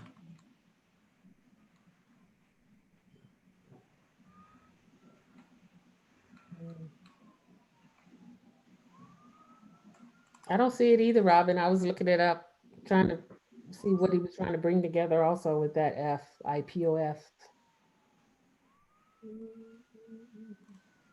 I wonder if Mark knows. Oh, Mark probably knows. Tell you get up on the stage tomorrow or when next time you have Clubhouse. What's DE? This is I'm about to have y'all start asking questions. This is how this is going. This is about growth. Growth and come up isn't so money. It's not just about options. When was the last time we had a Clubhouse? It's been over a week, right? No, some of them were out there today. We had one today. Really? Yeah. What time? It started, I think, of like. Actually, it was random. I don't even know. 40, something like that. Huh? It was. Yeah, I think it was like 10:30 Central Time, so maybe like 11:40. 11:30 Central. Oh, okay. Yeah. Oh. It kind of confused me because Kiki was in two of them. She was in first thing this morning. Yeah, when what was it, Stocks and Breakfast? Yeah, pre-market, yeah. Yeah, and then there was one right before that, her name came through on also. So I was kind of confused, but then she was there and I saw TiVo and I was like, okay. Sure, is it Kiki? Her Yeah. session was really good. She said, listen, I'm only taking like 16 calls and basically know what you're talking about. No rants type thing, right? And I thought that was really good. You hear when the guy asked for her portfolio? I heard. Oh, he wanted to copy the. I was like, that's not gonna. I already knew. I was like, that's not the move, bro. That's But he was throwing some numbers out though. Yeah, I lost 100 grand, blah, blah, blah. Ooh, yeah. I don't know. I think that was all cap. Yeah.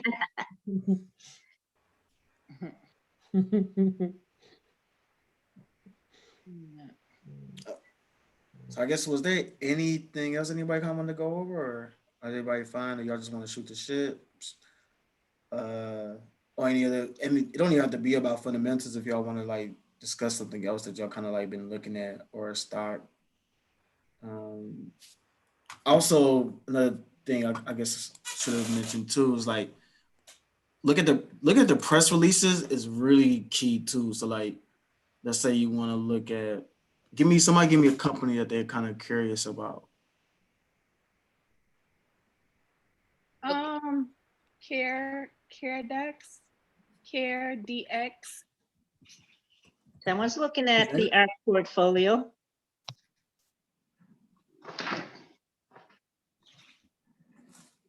So like you can do that and then do investor relations. I know, that's how I was looking at it yesterday. Yeah, and click on that and then so they just. Oh wait. Yeah, that's good, Alibaba.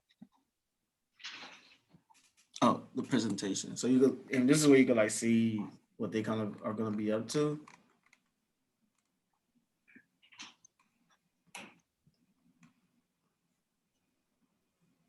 That's good. 58% year over year. Very impressive.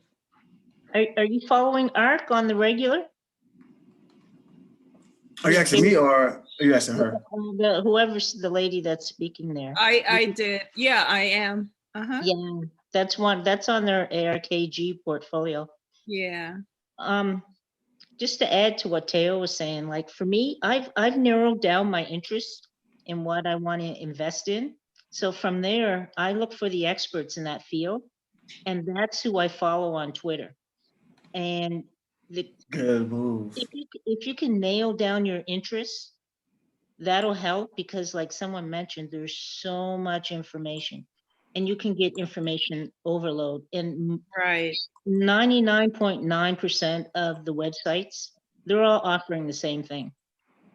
You can get the same information. There's maybe 5 exceptional ones that you don't have to subscribe to, but for the most part, I mean, there are like 500, 1,000 websites you can go to and get all this information. So for me, I find it easier to follow the experts. So I'm interested in Ark's portfolio.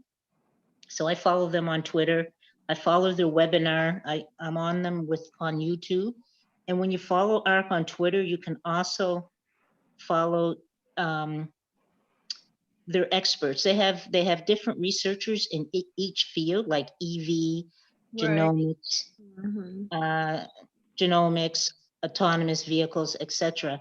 So not only do I follow Ark, which is basically Kathy Wood, she doesn't really say much, but all her researchers have their own Twitter page and you can follow all of them.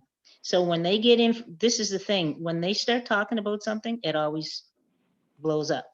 They'll talk about it 2 or 3 times and then you'll see the price just shoot up. Right. I know when the prices are going up. Yeah, anyway. Great tip. Another cool thing about Twitter is you can like a lot of these, like say for example the Ark Twitter, they also have a list. So in their lists, they'll have all of the members. Oh, I did forget about that. Like for me, I'm a kind of a rabid Knicks fan, so I kind of have a list of all of the like all of the Knicks beat and a lot of the other rabid fans. So I made a list and then just added like Investopedia and Whalewidom and Quiver Quant because they all have Twitter accounts. And when you make that a list, or you can put like Ark in it, you know, put Kathy in it, you can put like Mark is in it, Jolene is in it. So when I go to that list, it's like the timeline just becomes all of the places that I research. So whenever there's an article that pops up, it's all right there. Oh, that's so awesome. I'm gonna try that. I have a Twitter that I don't activate, so I'm gonna have my daughter show me. Twitter's amazing because you get the information like it's in your hand. You don't have to go to an email. It's Right. it's really quick and it keeps everything organized. So I can go, I have 16 people I follow. There's probably 2 I could cut, 2 or 3, but I just read everything they said for the day. That way I'm up to date on that industry or that sector. Right. And that, yeah, it's really helpful. Yeah. Taya, that's what you started off with that, huh? How Twitter is a good resource. Yeah, that's Definitely. exactly, yeah. Yeah. And they just remind me too, like you could create a list on your Twitter, so it just makes it easier too for the information if you want. Right. Okay, you guys, how do you make a list? But that's what I said. I'm gonna ask my daughter too. I'm like you. Well, see, the hard part is I see it. I hit enough buttons. Will you just go here? Are you gonna make it like on a my phone? I just put the Ark list in the chat. Oh, cool. Thank you.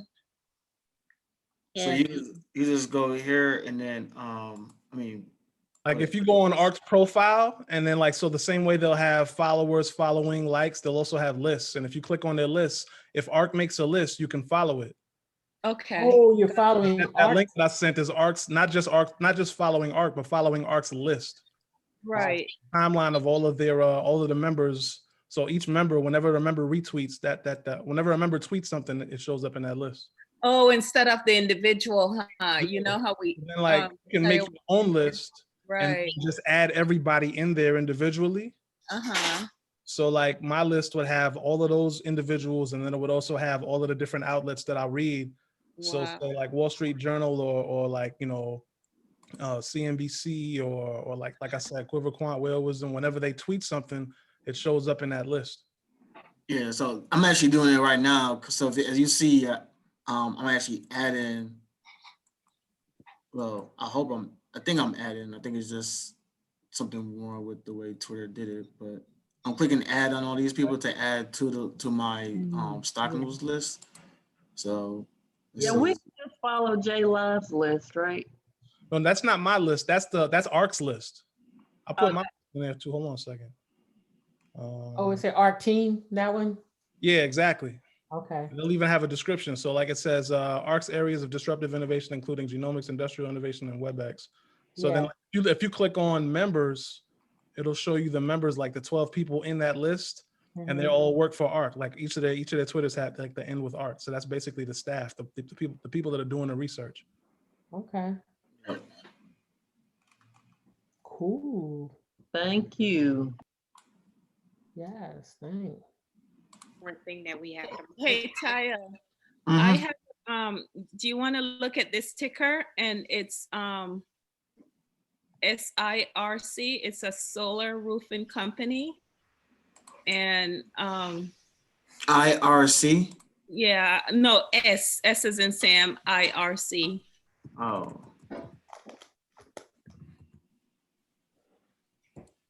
I got it on Friday, and I could already see it's Wait, are you mean like the chart, or are you trying to look at the that right there? Yeah, I mean, I know it's a penny stock, but it's been going up.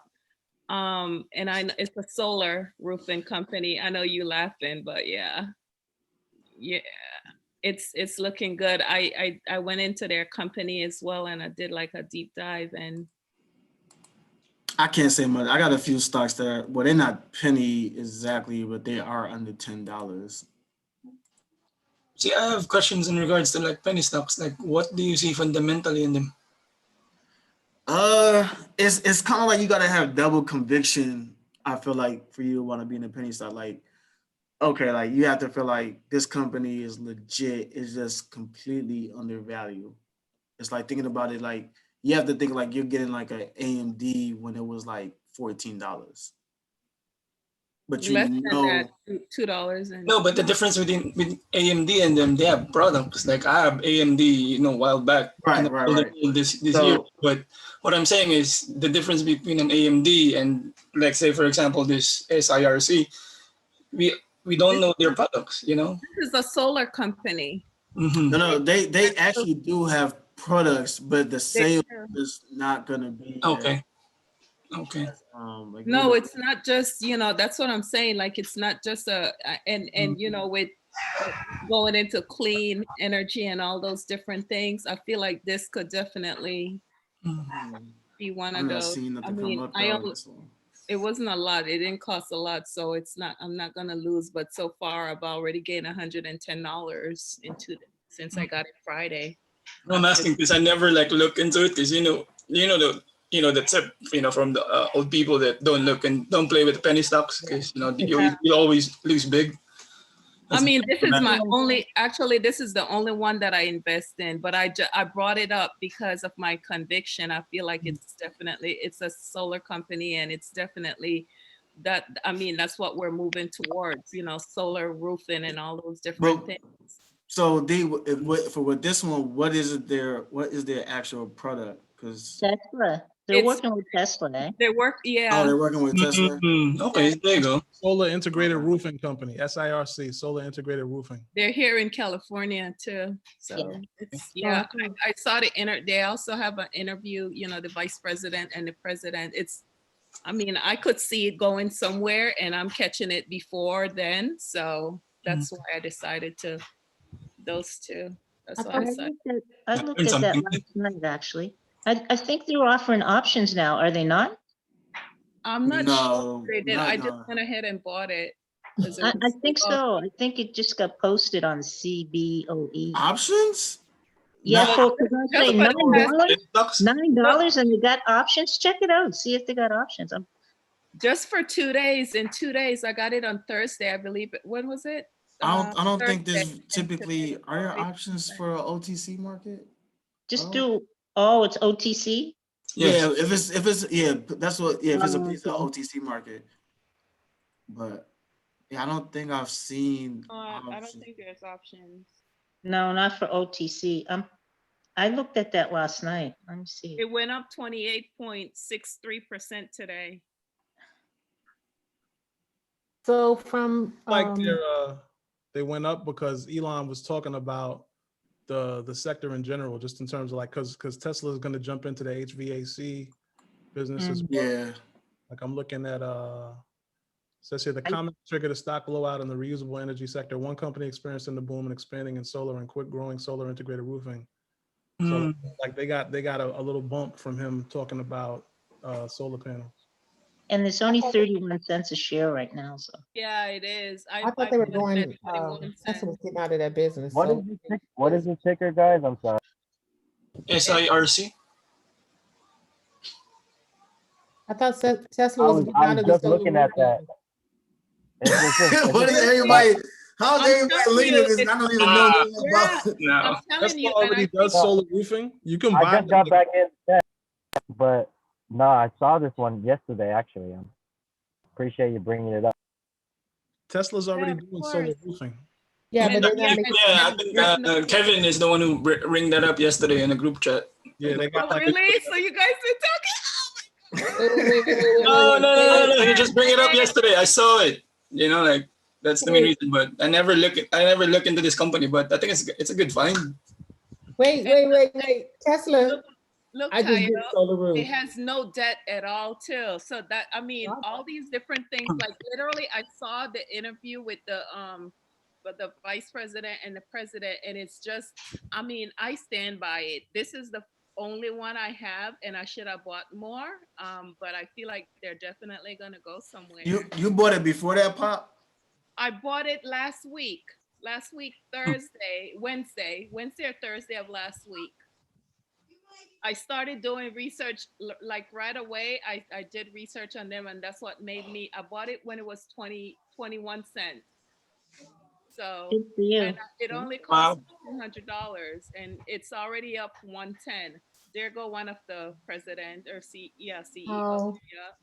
much does the roof cost? Tesla roof are just mad expensive. That their roofs are like 100K. Wait, what? 100,000? Tesla roofs is just expensive, but they haven't sold that many.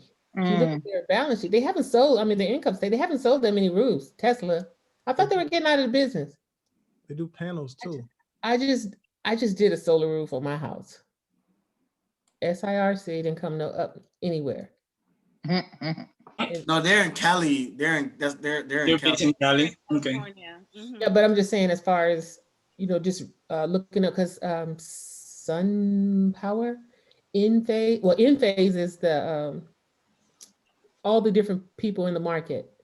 Enphase, the electricity. Well, Enphase is Florida. Because I was looking at the industry, but how many roofs have they installed? How many products have they sold? That's a good question. And my question too is how many, like the about the sales for Tesla, how many products did they release already in regards to SIRC correlating with Tesla? I don't know if it doesn't make sense, but I don't know. It's just speculative for me. You just have to say Tesla and then say stock at the end, and it pumps. Sure. Yeah. I gotta ask you guys a question. Do you guys know where I could find out, or where we could find out when a stock is going to offer options? Because I was on the It's a good question though. Yeah, I don't know. the CBOE, and that's where I saw SIRC last night. I'm just wondering, because I'm waiting for print. That's an Ark ETF. That's 3D manufacturing or 3D printing. I'm waiting for that to come out.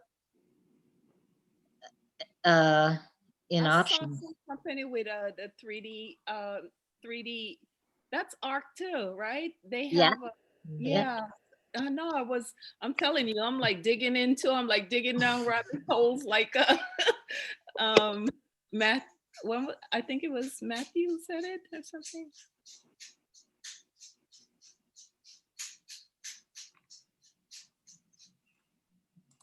I think Teo brought up DDD earlier in his presentation. I was just looking from like the previous comparison. It just kind of caught my eye for a second. But because yeah, okay. No, I'm just trying to see if there ain't anything about their sales in there, but working capital about 300,000, purchase of equity. Oh. I saw that they bought some companies. If you notice. Yeah. They have no debt though. But no debt is always a good thing. Well, I mean, yeah, I'm trying to really just see about their sale projects. They have installed over 18,000 roofing projects. Your license to work with us. No, they have debt. Yeah, and that's what I was gonna take that back, Patricia. Like all companies, I mean, they're not gonna be exactly 100% debt free. We want to see where how they're expanding their company with, Well, you said you believed in them, so it's possible. Their return on capital is a negative $555. Oh, where you seeing this at? I just Wall Street Journal markets. I just did SIRC sales. I just Googled it, and Wall Street Journal came up. But they haven't been in. Well, no, yeah, they have. They've been in business since 16. Oh, they've been in business for years. Yeah, it's been almost like 20 years or so. They've been. Okay, and then all they could do is get a 31-cent value. Well, I mean, it depends on when if they don't get the right company to pitch it for them to, what is it called when the underwriters. I don't know, but Mhm. I just see, and I think with Joe Biden being being the new president too, and with us going clean air, energy saving and all these different things. So Mhm. we'll see. Dang, they gonna stop us trading on Ripple? What? Oh, I'm sorry, this is about crypto. Oh, Ripple, yeah, geez. I never bought one Ripple. Everyone's saying buy Ripple for years. So I'm not buying that What do you garbage. have, Robin? Because you said you're into crypto too, huh? Yeah, I had all kinds of crazy alts and all that. All I have now is Bitcoin and Ethereum. I have some Oh, I dot. have both of them too. Do you own Yeah. all of Bitcoin or just partial? Like, are you leveraging? Bitcoin, Ethereum. Uh-huh. No, but for Bitcoin, did you leverage or is it? No, I'm not trading it. I'm just holding it for now. I bought that a while back, so Okay. Oh, good for you. I have ontology.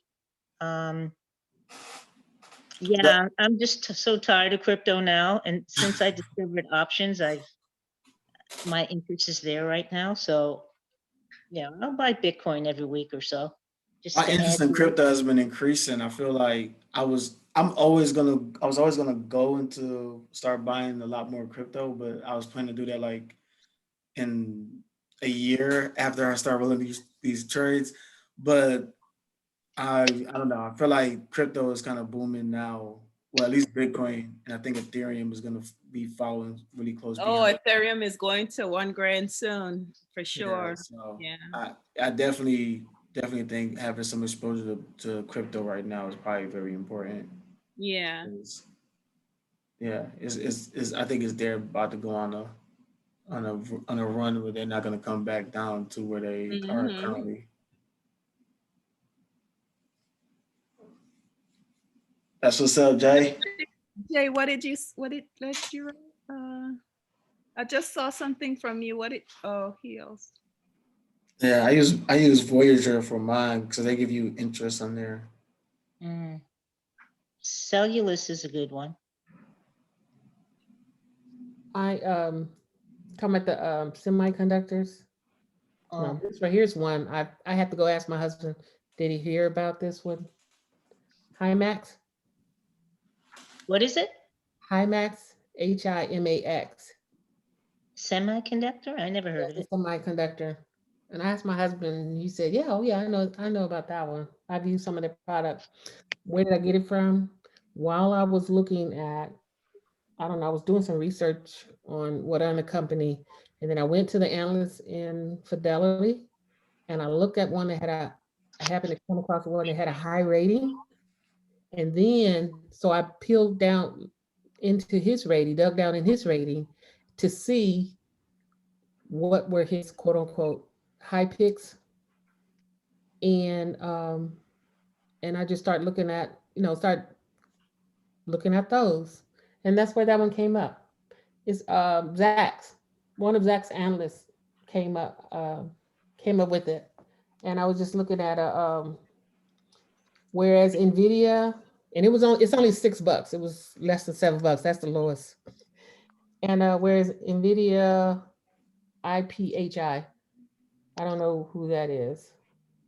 AMD, LSCC, Himax, and GSPC. Himax went up. I don't. So they're doing good, and they have options. I bought their options too. What's the ticker? HIMX. The options were less than $1. Pat, Yes. it doesn't sound like you sticking to the script. No, yes, I did. That was before. That was wait.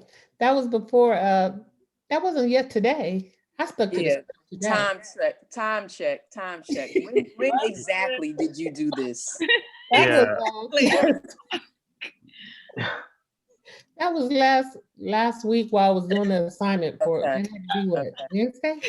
That says last week. Okay. Yeah, that was Wednesday because that's the first time. The last time I could have bought some was Wednesday, right? Okay.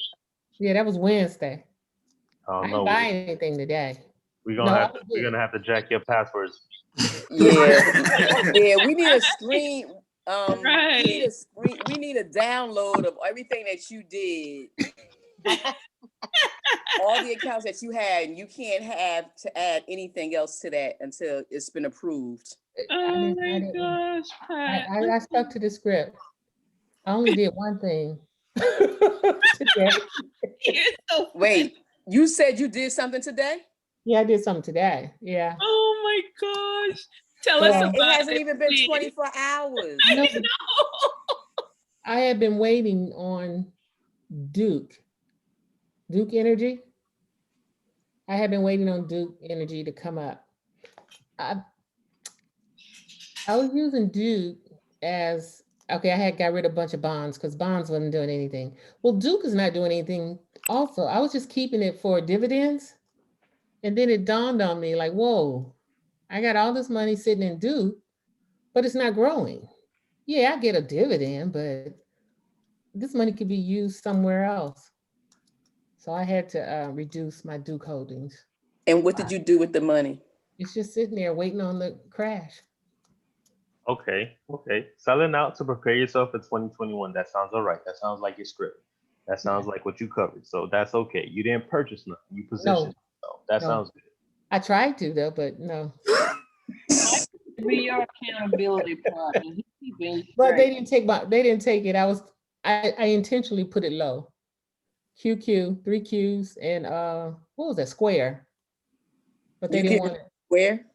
Square. I was trying to get in Square. Wait. You said you were putting the money on the side, but then you just quick stepped and talked into it and said, but I put in some low ball offers. And they didn't take it. Right. You know how you sound like? You sound like that lady who be saying, let me get those 3 tickets on the bottom. I feel like they gonna hit. No. The other 3 tickets on the other side. I need help. Mike. Okay, Mike, what's the difference? Mike, what's the difference between a low ball offer and a pullback? Because it's not your script. You say you're gonna position yourself for 2021 to get into these ETFs so you can set them up to roll long term until you find your base. Just That's playing what you said. numbers. I don't know. What you saying, Ringo? You saying something that can help me? No. That's all I'm saying. Is there anyone that actually lives in the Charlotte area that can, really keep their eyes on? Okay, you know what? You guys are doing your job. After COVID, I'll be DJing the Snug Harbor up in Charlotte for what it is. Yo, Jay, go pull her power cord. Leave her computer. Go pull her power cord so she only got 6 hours.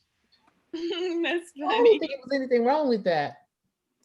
Hey, I feel it though. It's hard to let your money just sit there and not do anything with it. I feel it. Palms get itchy and everything, man. I feel it. I had the same thing. I had the same thing happen to me, but listen, I stepped back. I watched the whole billions in a week. Like, it was crazy. You just gotta step back, I that did. FOMO start hitting, you gotta pull back. I went to the range and shot off about 150 rounds, and I ain't your accountability partner no more. You get mad at me, I got some ventilation hose. No, yeah, but I'm good.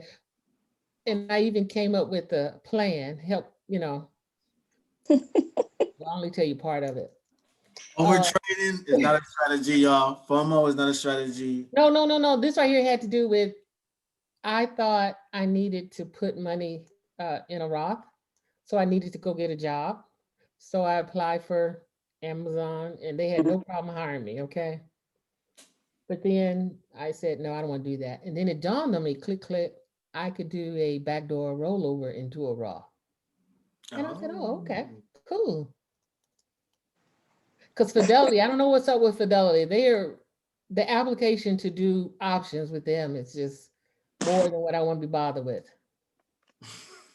I don't know if anybody else had that situation, but. Nah, I started my HSA with Fidelity, and they just asked me what tier I wanted, and it was like, do you want? Because I asked them if you can trade options in the HSA, and they were like, yeah, you just need tier 2, so they just put me in tier 2. There wasn't no question. See, and I have a Roth with Fidelity and it was no problem, but I have a rollover IRA. And when I tried to get options on that one, they gave me a 6-page application. I got to print out, fill out, and mail in. What? No, you I'm shouldn't like, have to I'm do not doing all that. Is it Right, that's like, what I said. I ain't is doing it, all is it that. not in your name or something? Like, is it in your business? Is it in a business name or No, something? it's mine. It's mine. You shouldn't have to do it because they did give me that before when I tried to put it in like one of my businesses name. But besides that, they Yeah, not. so I don't. Yeah, you should. I will call. Have you tried calling them? mm-mm, You should no. try calling them and see because it might be just some type of error or something. Mm. They did mine like that, Yeah, but it's a rollover and it's under self-directed. yeah, Mm. yeah. They give you a big 6-page application you had to fill out. I had a rollover, but I didn't have no application to fill out. I just applied like the regular one. It's a different type of 401. It's a self-directed. I don't know the name of it, but yeah. Oh, okay, all right. And it has special permissions, so. Yeah, so I was, Like for example, yeah, I was just gonna do a backdoor that way. So, okay, yeah, but it. A backdoor for you to have another way to trade when you shouldn't be trading at this. No. A backdoor to take money out of my 401 and put it over in the Roth. So I can, within the options, so I can do options in another account. Not so I can. Yeah, that's what it sounds like. Didn't Chris say if you want to roll over from a 401, you got to roll it over to a traditional IRA and then let it sit for a minute and then you can roll that into a Roth? No. because one in the episode? one is post-tax. You can't mix the Roth and the IRA. You have to do one or the other. Yeah, I forget Pat used to work for the IRS. Yep. Yeah, well, yeah, that's the reason why I'm trying to. Hey, family, we got a time check. We had 2 hours and 15 minutes. Okay. Kaya, before we go, can we look at one more? Yeah, we're gonna look at. Okay, it's TWOU. Boy. They're good. I'll follow them. Really? Yeah, I haven't bought anything, but I do follow them. I'm thinking Wait, about what was the ticker symbol? What's that ticker? TWOU. Oh, Twilio, something like that. Oh no, Oh, Twilio. that's not just 2U. And Ark. I never knew that. That's their ticker. Oh, I'm not familiar with this one. Is this like a check? This could be our homework. No, it's what does this company do though? Like I never. It look like is this like a check? Is this like a check? It's a new way of learning. Oh. Yeah, it's like an education. Online learning. Okay. Yeah. That is like check. Yeah, it's like an online, they supply quote unquote online education to some of the major universities. Yeah, that's like check. Interesting. It's in one of the ARKW. Oh, so that's like the next Internet of Things, right? Next generation internet. Yeah. Mm-hmm. Okay.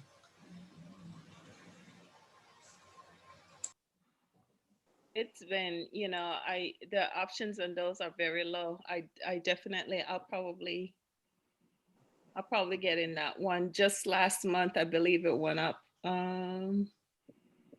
It's been doing pretty good. See, she ain't asking y'all for no accountability partner. No, right? Are you already in it? No, I'm not. Pat, you've been following it, right? You say you've been following it. I did just some little bit of research on it, and then I just followed Seeking Alpha. I just get updates on it. What I'm finding with online education, it hasn't taken yet. Kids want to get away from the house, and they want to go to the university and get Tayo, that. can you check the latest 10Q? No. I think this is definitely going somewhere. Last month, I think it went up by just, what was it? Like 20%. So they've been bleeding money year over year. They beat it like by a penny the last one, the last quarter. Look like they report. Okay, when did they report this one? Or did they report this? Isn't that negative? Yeah, that's what I said. Like they are beating their earnings, so they are trying to get profitable. That's what it looks like. But I think it's just too early, but yeah, it's good to look at. If I recall, they had a lot of debt. Yeah. But most of the startups, they're like that. I didn't It's in cloud too. It's in Ark. It's in They- Ark 2 and it's in cloud. It's in Oh, it's in cloud? Really? Okay. It's in- oh, wow. Okay. You know, they look to the future, you know, that's what I like about RQ and well, I guess cloud too. I don't really follow cloud, but Cloud got 2%. RQ got 3 1/3%. Did you guys hear the comments on Cloud today in Clubhouse? what was it? What did they say? They won't get the long-term contracts until November. Oh, yeah. Or September, or one of the two. But yeah. I think there was someone and he sounded like he knew what he's talking about. And like I said earlier, I was in and out of the Clubhouse, so I didn't catch everything. Actually, I caught very little, but this guy was talking about Cloud and something else. And he said, to the best of my knowledge, that if you're in Cloud, you should look to pivoting. And Really? he explained why, and you know, like check around or whatever. Don't just listen to me, but I'm pretty sure that's what he said. And this guy, he wasn't like one of your regular callers, like he knew his stuff, eh? That's the one that was talking about in November? I don't remember. Did he? Yeah, no, it was he tweeted about it before too. I had some cloud for a minute. King David? Yeah, King, yep. What'd you say, Jaden? I said I had some cloud for a minute and lost some money on it, but I was able to pivot to that XLY play, so it's kind of saving. Oh, so you made it back, yep. Yeah. So also remember, like trading too is also about like if you take an L here, it's not that much of a concern if you know you're gonna make it back plus some in this other trade when you pivot. So always thinking about that when you're like making when your backup plan, because trading is also about how you can like recover your losses. Like the best traders are people who know how to recover their losses in game, because it's all about risk reward ratio, right? If you have a higher risk reward ratio, if you get in trades where your risk reward ratio is higher, then you can afford to lose more trades, because when that one trade hits, it's going to wipe out the losses. Typically, that's how it's going to work. So for example, if you're only getting trades that have like, for example, a 10-to-1 risk reward ratio, you can lose 9 of them and win 1, and that 1 would basically make up for the entire loss. I'll have to look into the cloud. I have cloud. I carry the stock, and it's been going up. It's going up. Okay. It looks pretty. I will be watching this though. It's definitely they're definitely improving though. That's the one thing I can say. Like, there's no doubt that they're not. I mean, the sales are improving. Yeah, the money I lost in cloud, I would have made it back had I not pivoted. But I'm glad I pivoted because I made more than that in the XLY. But I got in at 245. It went down to like 1 something, but now it's at 330. Oh, okay. Contract I was on. Mm-hmm. I wish I had got into the XLY when it was like What was Mark saying, 49 cents? 40 cents. Yeah.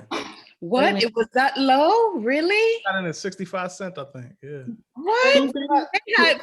J-Live, how did you get it that cheap? No, Like, he said like when everybody was talking about it at first in that episode, and they were like they got it for 150 and it was like $2 by the end of the day.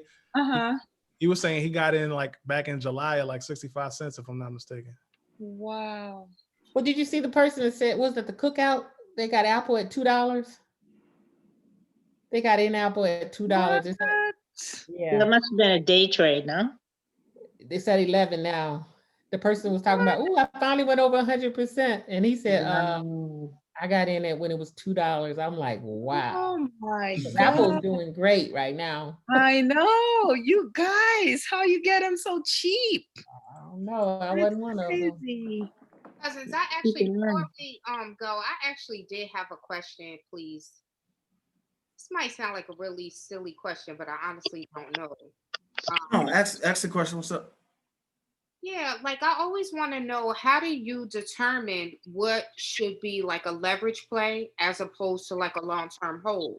If you look at like a XLY, some really great companies. Now, I understood why Mark said it was a leverage play because of, you know, Microsoft, I guess, and Tesla, whatever. But like, how do you determine when you should jump into something just for leverage? Is it just because you're looking at the fundamentals and what the company is doing, and then saying, okay, for a short term, you know, I can eat off of this and then, you know, pivot to a long term? Yeah, actually, the way you just said your last phrase is kind of basically hitting on a target. So the way you're thinking about it, you're thinking about multiple catalysts that will help build some momentum for that stock to run. But you notice the run isn't going to be long. It's not going to be a long run, right? It could be something like, it could be a lot of different catalysts. Like, so you understand then why Mark is saying this is a leverage play. You can't do a long-term play. That's not the problem. I mean, that's not a problem at all either. The situation that Mark is saying is that because of the momentum that XLY will get, the out of the money contracts will get some momentum, and you can use that to build up some liquidity and then pivot that trade into a whole new trade. Got it. Okay, perfect. I took it to mean that the leverage was in the fact that the contracts were very undervalued and inexpensive. So you could buy a bunch of contracts. That's why, like Jolene was saying, that don't get less than 10 contracts in that particular play, because otherwise. Yeah. It make perfect sense. Thank you so much. That's why I was trying to understand, like, as we go off on our own and we're understanding this and doing our own research, I was just trying to figure out, okay, what is it exactly that he would look at to determine that should be like a leverage play? I get the short run up, but I also was thinking, well, you know, that ETF has a lot of good companies into it too. So other people are saying, well, why wouldn't we stay in there longer? But I said, no, I think we just have to stay in there for the short, let it run up. But it makes sense with the whole out of the money and everything. He gave an explanation. I obviously don't remember it all, but he did mention Home Depot and Tesla. But I think it's more the cyclical stuff that would be running, you know, for a short period of time. And well, I think, yes, Robin, I do remember that, and thank you. So I don't think it was so much, maybe I twisted my words some. It's not so much that I was concerned about that actual play as it is just trying to understand when or how to be able to identify a leverage play. Okay. Like to get into one, if that makes sense. So if you notice, Mark has been kind of suggesting on people to like start to pay attention to like not just the winners, but also understanding when the winners are winners. Right. So when you realize that this stock is going to perform from, you know, the winter to the beginning of the spring or in the summer, then you know you could play that seasonal factor into it. Okay. And that's kind of the way he was looking at like consumer discretionary. I mean, companies usually fourth quarter is usually like, this is the consumer discretionary time. Like this is when they usually dominate the markets because everybody's anticipating on them getting a good amount of revenue from the holiday season. So this is their time. And so knowing that and knowing consumer discretionary and then the way his reasons are, you could get in a long-term play, but Mark is seeing what he's thinking is, well, I could use this to build up capital to get in another play that will probably do better than the XLY. And I think that's what you want to look at is like, I could pivot XLY and then I'm not sure what companies might start performing around fall, summer to the fall, but then he might have a winner to get in around the fall season. Like that he thinks it's gonna do way better than XLY.